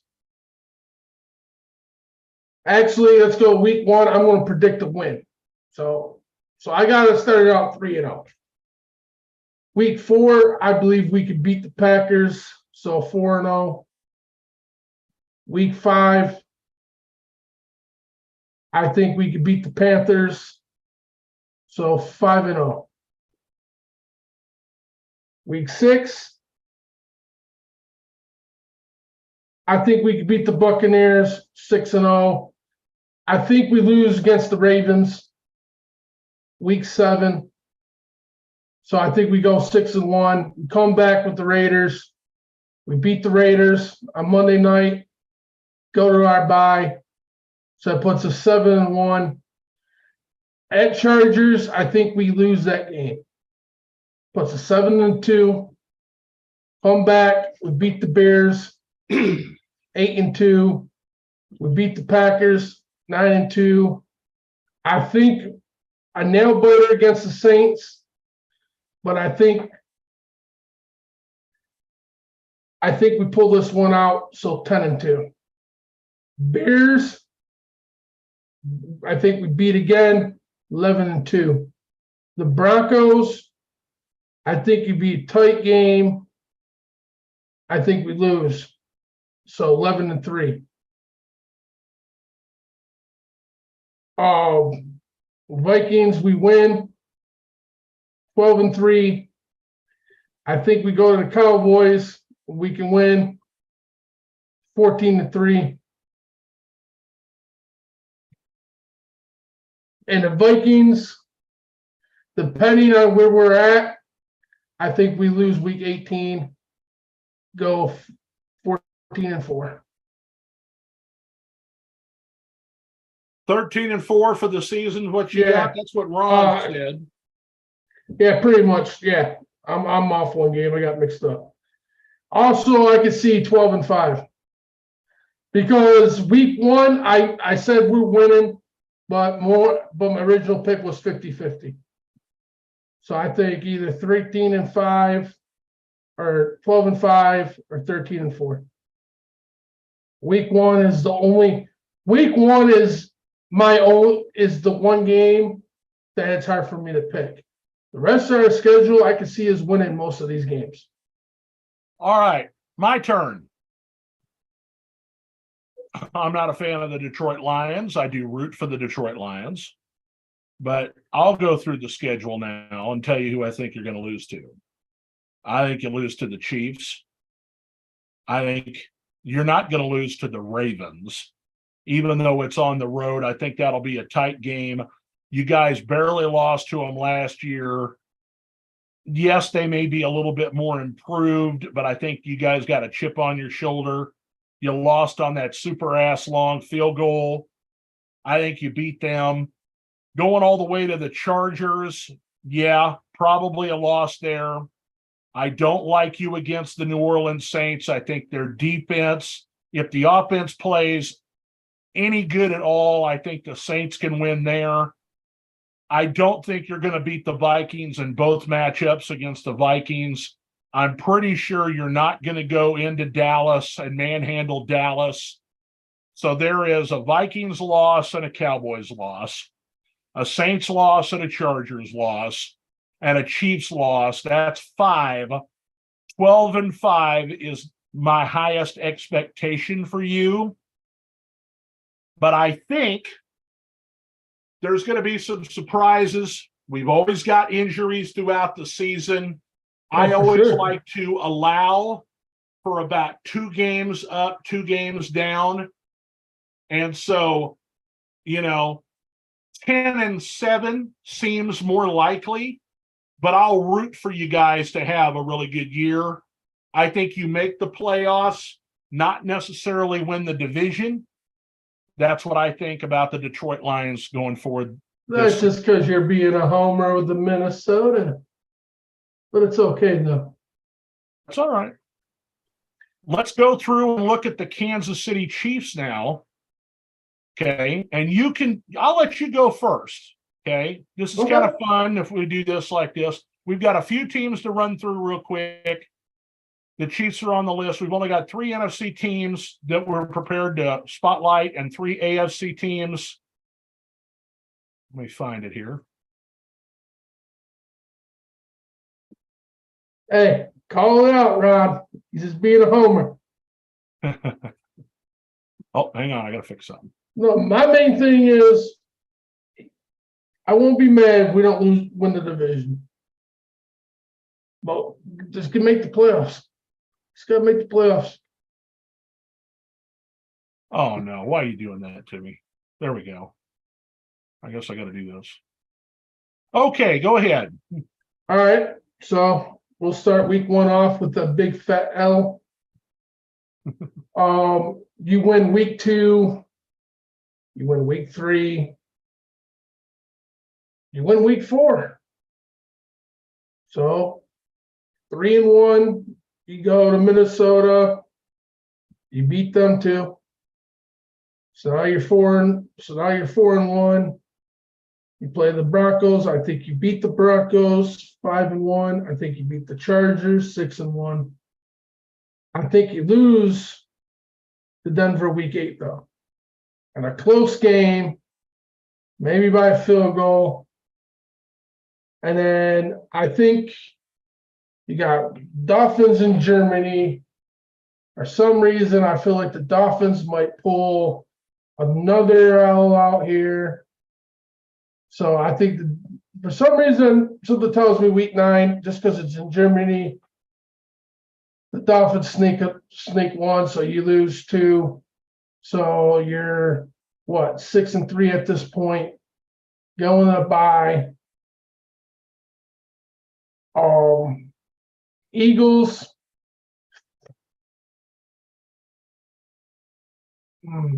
I think the Eagles get revenge week 11. I was gonna go with that. So Eagles, so that's 6-4. But I think you win out the rest of the season. I think you can beat the Raiders. I think you'll beat the Raiders twice. You beat the Packers. I think you beat the Bills because they fell back. I think you beat the Patriots. I believe you're going to kill. I no doubt in my mind you win week 16 at Christmas. Bengals. I'm going to go with the loss right there. And a win against the Chargers, so 12-5.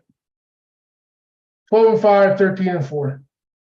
You know what? I'm pretty happy with that because that's about what I have. I'm keeping it honest. Well, not the same teams that they lose to, but they're not going to lose to the Lions on opening night. I do have them. Time out. One more thing. Before you keep saying this shit, you guys said the same motherfucking shit last time we played you when we sucked.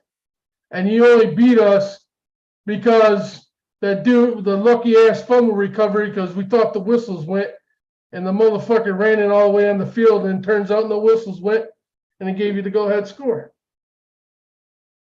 Okay. So it's the same. Okay. So anyway, returning to what I was saying, I think we struggle early in the season. We struggle early in the year because Steve Spagnuolo's got these guys playing every sort of coverage and every type of blitzing scheme and everything that you possibly can. It is kind of like the New England Patriots way of doing things. You use the first 4 weeks of the season as almost like a real preseason for your players because they didn't play in the preseason. And so, yes, I think Detroit's got a chance. I don't expect them to win.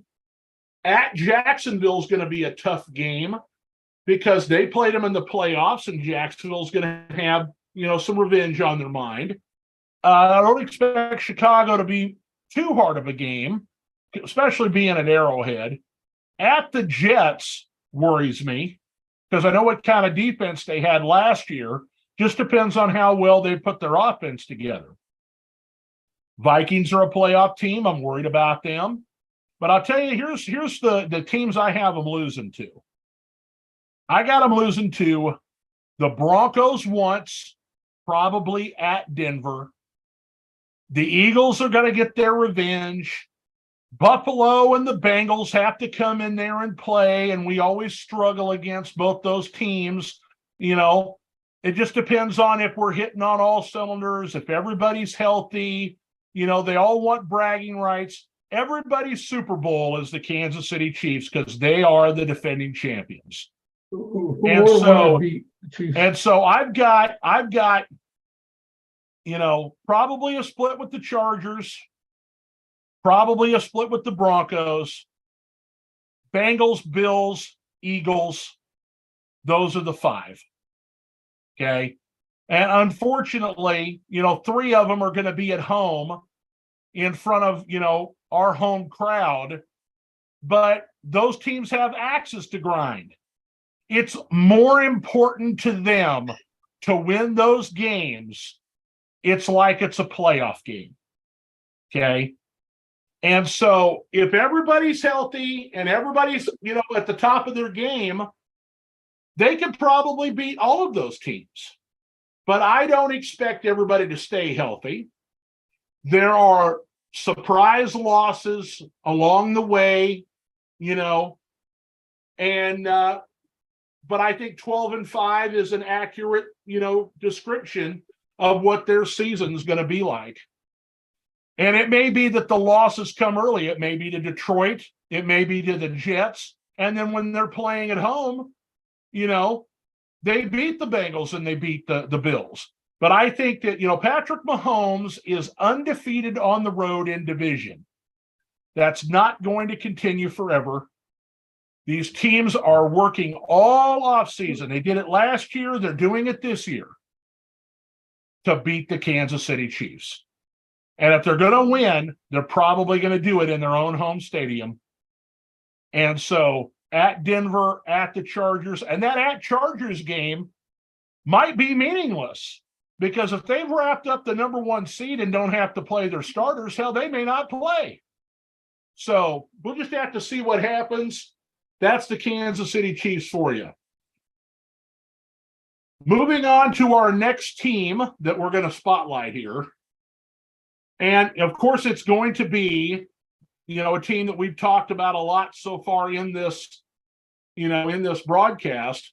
And that is the New York Jets and Aaron Rodgers. What are they going to look like with the defense that they probably had from last year, being another year better? And now they've got Aaron Rodgers and added receiving weapons. You go ahead. You go first, buddy. Bills. I'm going to go with week 1, a loss.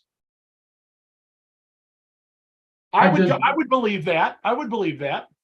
They got to get their feet underneath them. It's too early in the season. I would say week 2, they'll get a W. Week 3, they'll get a W.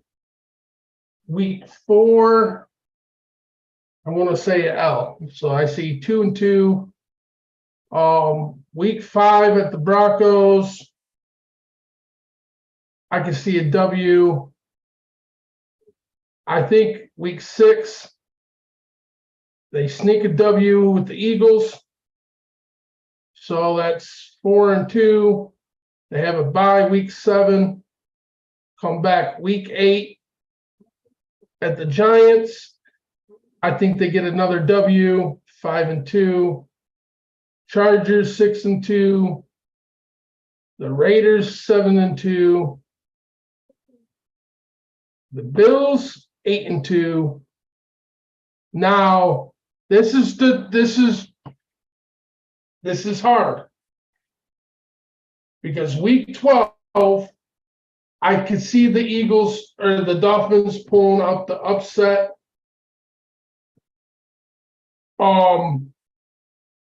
That's what I got them at. I got them loss, win, loss. So it's 2-2. You're through week 10. You are 7-2 at week 10. Okay. 7-2 week 10. Bills, I see him getting another W. I see him beating the Bills at least once. So 8-2. Now I see the Dolphins beating them. Only if they have Tua. Make that clear. So we're gonna go 8-3. The Falcons, I see win 9-3. Texans 10-3. If Tua's still healthy, they go 10-4. I think they'll beat the Commanders, go 11-4. They'll beat the Browns 12-4. And I think New England sneaks out a W last week. They go 12-5 is the best.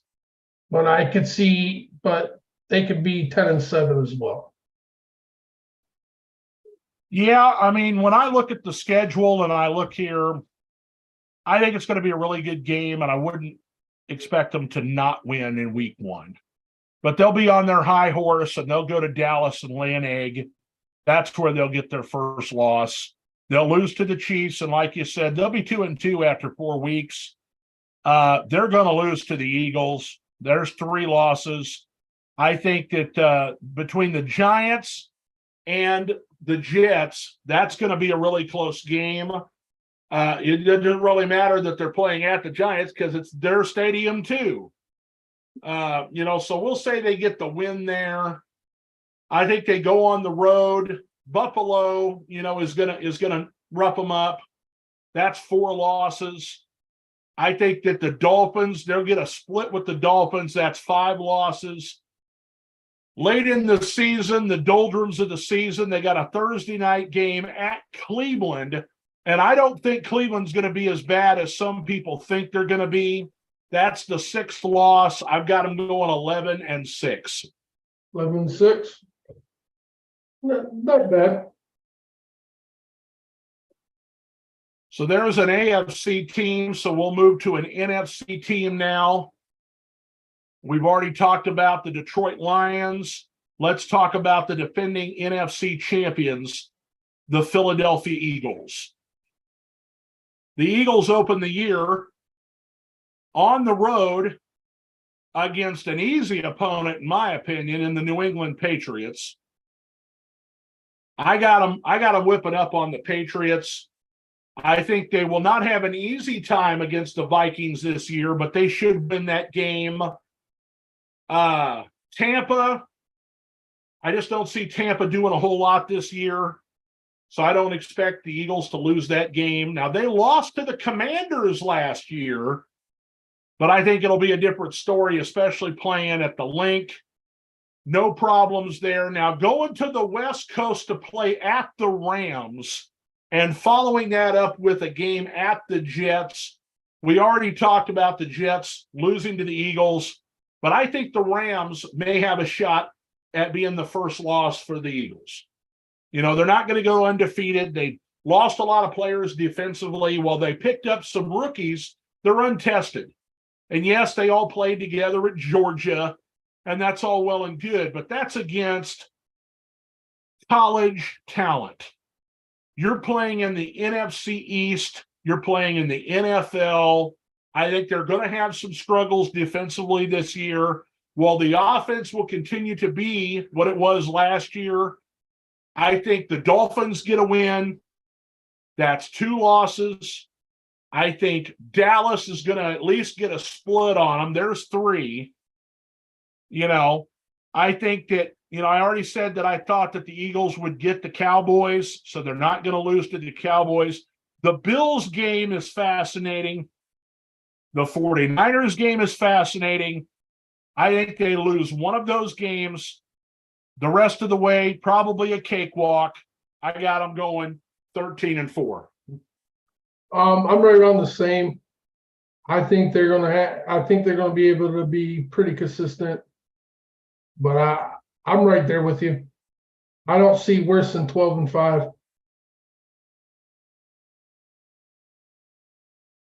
Unless big injuries happen. Now there's always a chance. Yeah, I mean, for that. you can't count on what injuries are going to do. You can't count on, weather conditions, could affect you. I mean, we had a game, I think it was what?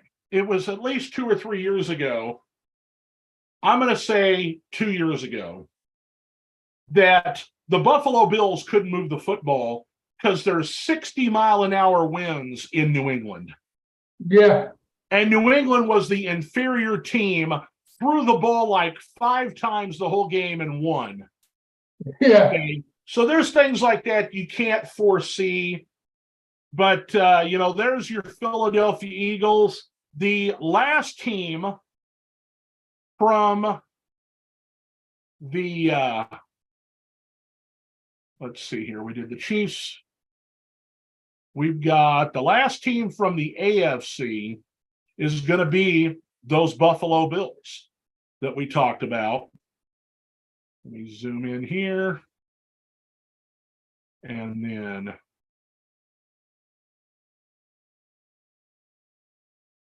you go right ahead with the Buffalo Bills, my friend. Buffalo Bills. I got it. Oh, they did the Jets. So I'm going to stick with the W week 1. I see them win again week 2. I see them win again week 3. So I say they start the season 3-0. The Dolphins. I feel like Ron,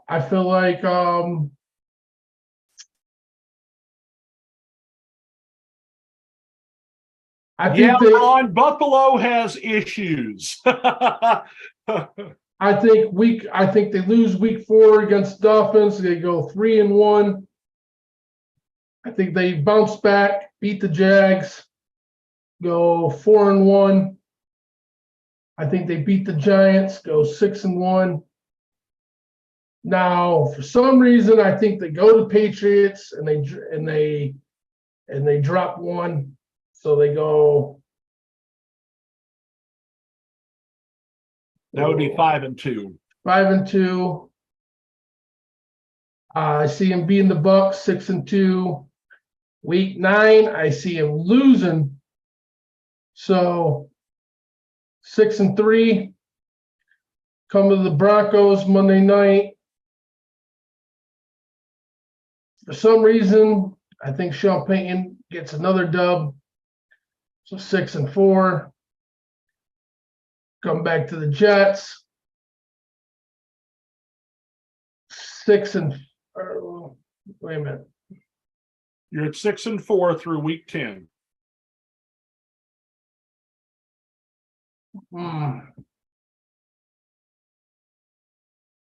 I'm going to say they lose against the Jets week 11.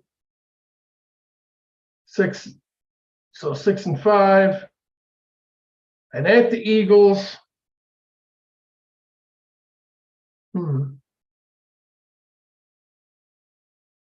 This could be the one game where they pull out, go 7-5, have a bye. I think they lose to. I think they pull it out. I'm gonna go with the win. So 8-5 against. They win against Chiefs 8-5. They beat the Cowboys 9-5. They lose the Chargers 9-6, and they win the last two games and go 11-6. 11-6. Yeah, I kind of feel the same way you do. I think they're going to split with the Dolphins, split with the Jets. They're going to sweep the Patriots.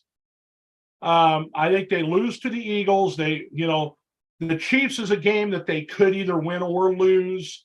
But a game that I have penciled in for them to lose is Jacksonville. Jacksonville played them a couple of years ago, even before Doug Peterson got there.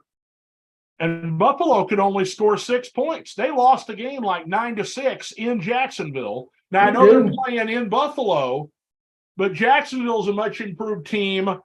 They've got a lot of confidence after making the playoffs and winning the division last year. And if they're healthy, if Buffalo truly has taken a step back, I got Jacksonville winning that game. Yeah, And so, I've got I got the game at the Chargers. That's going to be a tough one for them. But, split with the Jets, split with the Dolphins, lost to Jacksonville, lost at the Eagles. I think that they actually go in and beat the Chiefs, which we talked about before. But a loss at the Chargers and a loss at the Bengals, then that means they're going to go 11-6. Yeah. Which I think is the same thing you said. Yeah. Just different teams winning. I think Buffalo's also a team, like, they have to be very careful in their division. They lose too many games. They could find themselves looking outside, looking from the out in on. Yeah, the AFC is so strong.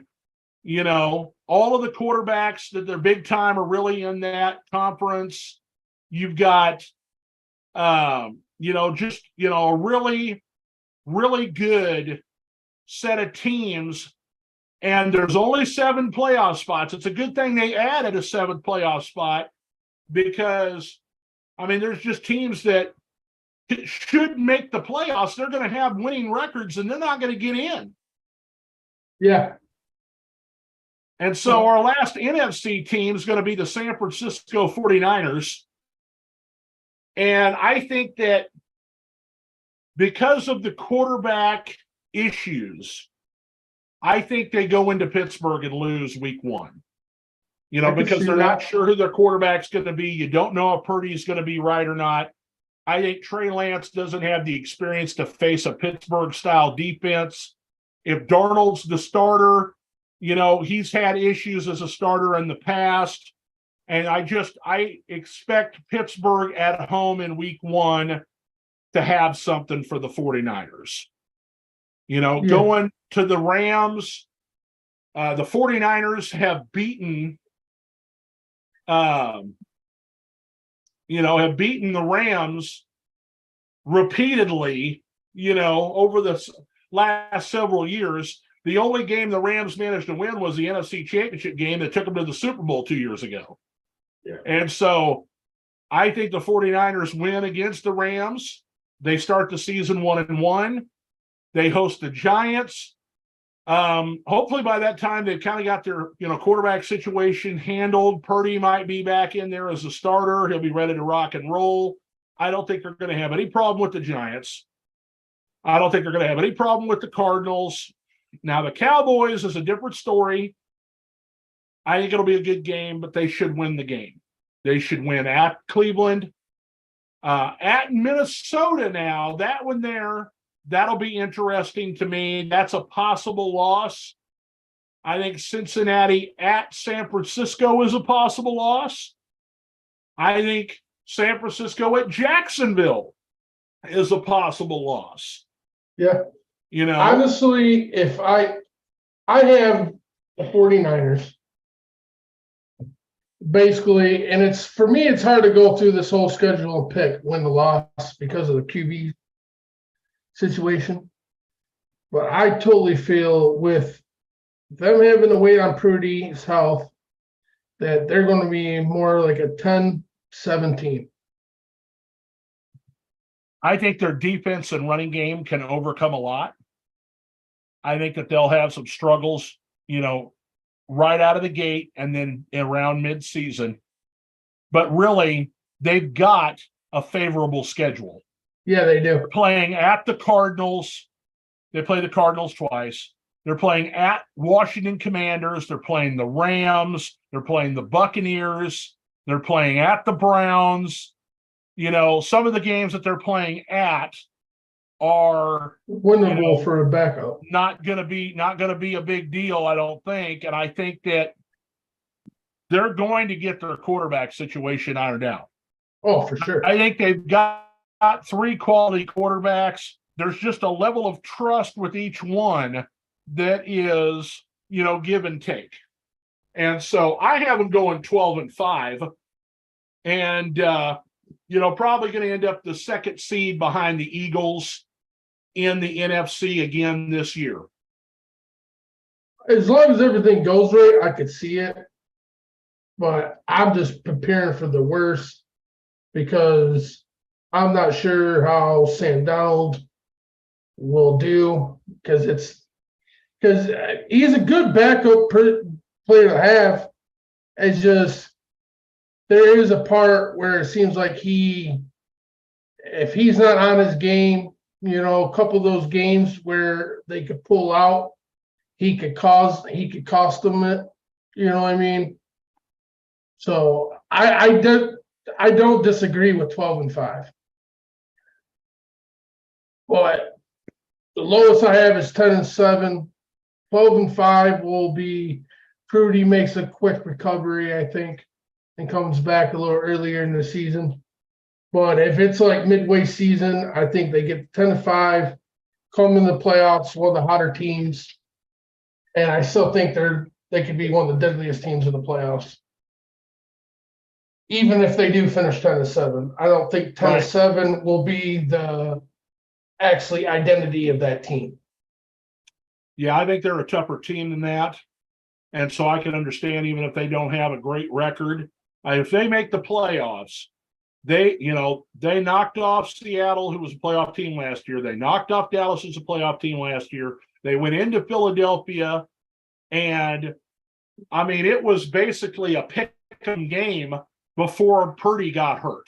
Yeah. And so, if they have a healthy quarterback on the team in the playoffs with that running game and that defense, they're dangerous for sure. And so I got just 2 more quick things to talk about real quick here before we end the broadcast for the night. And, we missed last week, but the week before we talked about the top 5 quarterbacks that were drafted and the top 5 running backs that were drafted. And so this week I want to talk about the top 5 wide receivers that were drafted in this year's draft. And as you look here, you can see the first 4 were picked back to back to back to back, just as quick as they could take them off the board because people were worried they were going to miss out on the best players, because they were all worried about corners and offensive linemen and quarterbacks early on. And, my opinion is that Jackson Smith-Njigba, he come off an injury here at Ohio State. I think he's going to fit right in as a possession receiver with Tyler Lockett and DK Metcalf in Seattle. It gives them the 3rd wide receiver they've been looking for. And I think that he'll be a great addition to Seattle. For the Chargers, there was a lot of talk that they were going to cut Keenan Allen because of his health issues, but they've got Keenan Allen, they've got Mike Williams, they've got Joshua Palmer, and now they add Quentin Johnston from TCU to the mix. And so that gives them the 3rd wide receiver that they've been desiring. And he can learn under, Keenan Allen, who's getting up there in years, and possibly take over for him either next year or the year after that, whenever Keenan decides he's ready to retire, because I think he's going to retire a Charger. But, he put up some big numbers for a TCU team that made the college football playoff. You've got Baltimore here. Of course, they added Odell Beckham Jr. They already had Rashad Bateman. Now they add Zay Flowers from Boston College. I just think that, for Baltimore, are they going to throw the ball? They've got the weapons to throw to now, but is the inaccuracy and the lack of, pocket awareness with trying to hold the ball till you can get it to a receiver going to be a problem for Lamar Jackson and the Ravens? We know They can run the football. We know he can take off and run, Lamar Jackson. And we know their defense is solid. It always has been. But, they're going to revert now from proceed to a more pass-happy offense than their normal quarterback draw, run the football style. And I think it just remains to be seen if Lamar Jackson can do that. If he can, Baltimore is going to be dangerous in the AFC. For the Minnesota, agree. Go ahead. No, I totally agree. It honestly relies on the play calling in Baltimore and Lamar Jackson's improvements in the pocket as a pocket QB. As long as those are settled, they could be a legit contender. Minnesota had to part ways with Adam Thielen, so they bring in USC receiver Jordan Addison, and he is actually the guy I picked in our mock draft. And so I'm really happy to have him across from Justin Jefferson. Now they can have KJ Osborne go back into the slot where he's most comfortable to be the third wide receiver. I think that Kirk Cousins could have a big year this year. It just depends on what they're going to do with their running game. Something we haven't mentioned in the broadcast so far is that come time for training camp, Minnesota may be cutting Dalvin Cook. And that will elevate Alexander Madison to the starting running back position in Minnesota. And so we'll just have to see what they do there. But I won't be mad about it as a Viking fan, because when it comes to goal line situations, the second half of the season, Dalvin Cook was trash. He couldn't get 1 yard, and we've talked about this, before. On Thanksgiving, I had a big bet. It was a parlay. 6 players in the 3 games were going to score touchdowns. And I had the other 5, and all Dalvin Cook had to do was score a touchdown in the game. And on 3 separate drives, they had the ball on the 1 yard line, and he couldn't punch it in. $1,500. I'm like, I've got this. There's no way I ain't got this. Couldn't do it. And so I'm disappointed in him, and I won't be sad if they let him loose. Finally, in the second round, the first second round receiver, Jonathan Mingo goes to Carolina. And so that's an interesting choice, because they really have seasoned veteran players at the receiver position that may only last maybe a year or 2. They gave up DJ Moore in the trade with Chicago to get the number 1 pick. And so this guy here, I think they're looking for him to assume maybe a number 1 wide receiver position as early as next year, because they've got Thielen and they got DJ Chark, but neither one of those guys are number 1 receivers, and I think they're counting on Jonathan Mingo to be that going forward, Chris. Yeah, I mean, why not? You don't know how long you're really going to keep DJ Chark. There's questions with his ankle.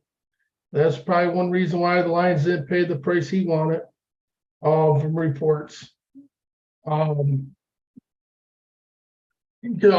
Also, so I mean, in reality of this, DJ Chark is probably just filling the roster spot this year. Don't get me wrong. I like Chark. He has ability to be a great receiver. He did make some great plays for Detroit. I have no hate against him. I'm actually kind of sad he left, but I don't want to overpay for somebody having ankle problems. That and that's why he took so long to get started last year, is because reports came out with him in the first couple of weeks. He missed a couple games, hurt, bothered by the same ankle he's had surgery on. So that tells me, that could be an issue playing forward in his career. So I think this is actually smart, because Carolina, even though they have a great offseason, they made moves, they got their starter franchise QB now, but in reality, they're an upcoming team. This year, I don't expect them to do much. They have a chance because their division ain't the strongest. So they could actually pull out some upsets. There is that chance. But why not draft this kid? Let this kid get some playing experience. You don't have to start him this year in that spot. And then, if once he catches on and gets better involved in the game, there's that chance by the end of the season he takes over the number one receiver slot and becomes that number one guy on the outside for him. I think it's not a bad deal. You got two veterans to teach him, and Shark and Thielen. It made perfect sense. You're not really expected to win the division or be a playoff team this year. Why not load up all of your young players, get them all experience, and then by next year you're going to be a legitimate team to pay attention to. Top 5 drafted tight ends in this year here. The Buffalo Bills actually traded up to get Dalton Kincaid. A lot of people say he was the consensus tight end. And, being the top tight end off the board, I think this is a good move for Buffalo. They have had a pretty decent tight end at their disposal over the last several years, but he's starting to wind down. And so it's time to replace him. And in their offense, there's a spot to run some 2 tight end sets. And so I think that this is probably a pretty good deal here for Buffalo. I know that you're not exactly thrilled, but you're okay with Sam Laporta because he's out of Iowa. And they're a tight end factory. Actually, I am thrilled. And why I'm thrilled is because the Lions hosted a rookie mini camp over this past couple weeks. And Sam Laporta, his name has been mentioned by every reporter in this rookie mini camp. From reports that he's winning the rookie mini camp, and he was out there lighting it up on the practice field and making a lot of big plays in practice.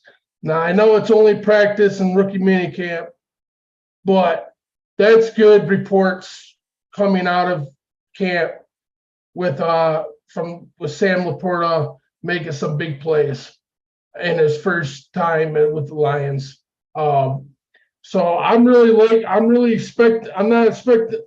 to over respect because he's a rookie, but I do, if these reports are true and he continues to have this type of off season with the team and coaches, I do expect this kid to be able to come in this season and contribute. Now, I don't expect him to go win Rookie of the Year or anything, but tight end spots for grabs. We got some guys that we can rotate in. They're great blockers. So if we need them in the passing game, we got that. But this kid's going to have the ability to walk in here and start week 1 as the number 1 receiving tight end. So as long as he can get the grasp of this offense and make big plays, he could have a huge rookie season for us. So I am very excited from these new reports. And I'm excited because Iowa's produced some of the best tight ends. Well, and you needed to replace TJ Hawkinson, and which was a surprise trade there, a stunner really at the trading deadline last year. And so, hopefully this guy fits the bill for you. And that means that Michael Mayer, who's one of, it was really kind of between him and Dalton Kincaid, he falls in the lap of the Las Vegas Raiders, and they needed to replace Darren Waller, who they traded to the Giants. So, I mean, this is a good pickup here for them. He can both block and receive. He played very well at Notre Dame, and I expect that he'll fit right in, with the Josh McDaniels offense. Not to pull a bad name out of the hat or anything, but I watched some film on this guy, and he really reminds me as a player of Aaron Hernandez, who played for the Patriots and was an all-pro tight end. So that'll be a good, move for the Raiders. Then the Packers, who actually drafted 2 tight ends in this draft, they took Luke Musgrave with their first tight end pick at number 42. And, he was another one that was highly touted, obviously beneath the top 3 guys that were selected. But they lost Robert Tonyan in the offseason, so they're looking to replace him. And he's one of those kind of guys that he can almost like bookend on the offensive line, provide a little bit more protection for a Jordan Love, but can also go out and, catch a lot of passes and be a safety blanket for the Packers moving forward. Finally, Dallas, who I think they really thought that they were going to get Dalton Kincaid until Buffalo traded up and stole him. They had to settle for Luke Schoonmaker at the 58th pick. Still a good tight end. They've got some other veteran tight ends on the team, but they lost Dalton Schultz to the Houston Texans.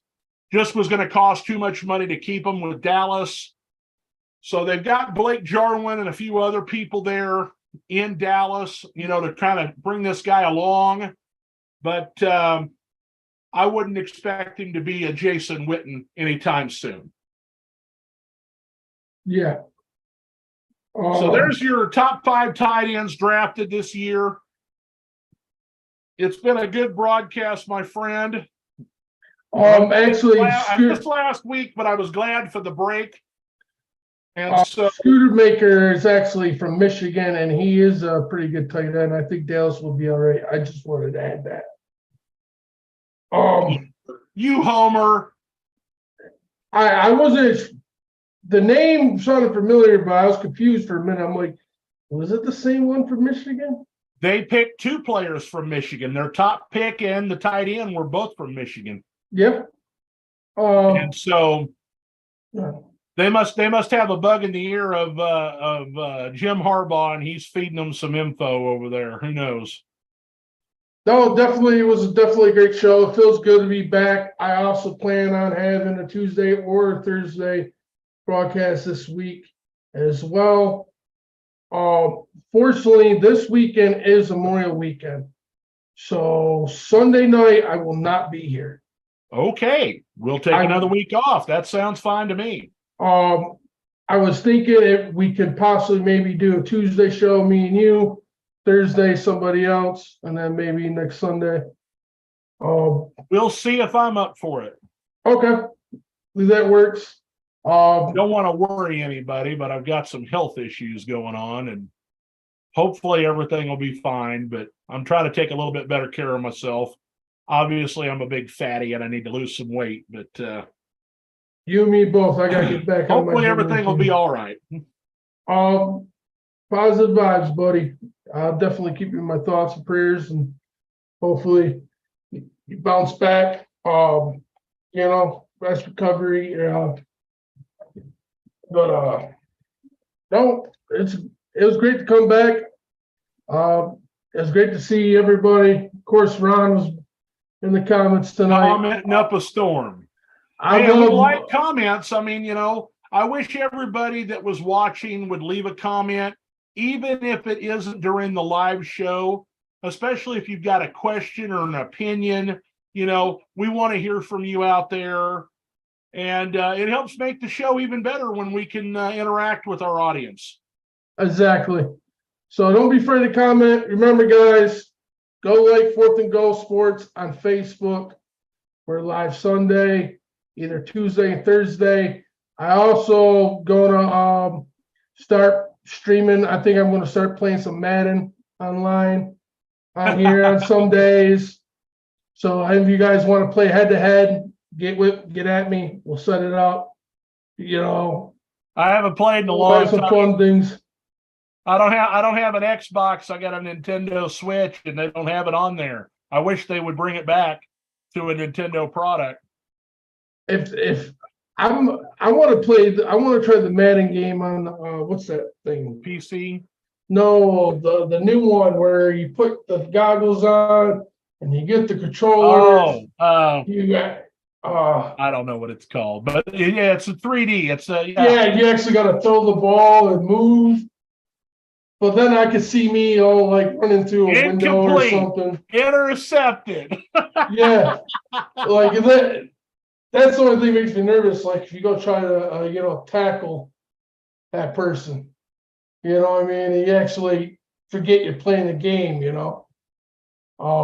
I've seen some funny videos of people just like running into the fridge because they're trying to run with the ball, and That's why you got to play it. Like on Ready Player One, you got to have the treadmill underneath you that walks when you're walking, and it speeds up when you speed up. Yes. But it's been a great night tonight. We had a great show. I cannot wait. First to the egg. Yes. I can't wait to the season. Me too. We've been consistently, streaming for about 2 months. It's actually been longer than that. Last Sunday was our first vacation of this whole thing. And it was nice through the week. I'm not gonna lie, I didn't have much energy this week to even stream. And so taking a week off felt nice. I'm actually kind of bummed that I am gonna be out of town for the whole Memorial weekend Sunday, because it's like tonight I had fun. I'm ready to get back into the routine. But I gotta go. All right, buddy. You have a good night. Everybody take it easy out there. Thanks for joining us. Have a good one, guys. Also, just gonna say this real quick. Thank you guys for tuning back in Tuesday or Thursday. Definitely have a guest on the show, and then maybe one of the days I do the first day streaming Madden. We'll see how it goes. But if you haven't done so yet, like 4th&Goal Sports on Facebook, like the page, follow, hit the notifications, and you'll see every time we go live. Other than that, you guys have a good night. Later, guys. We'll see you Tuesday or Thursday. Pay attention for the banner and advertisement as well. It's always pinned to the top of the page and lets you know what our next show is. Have a good night, guys.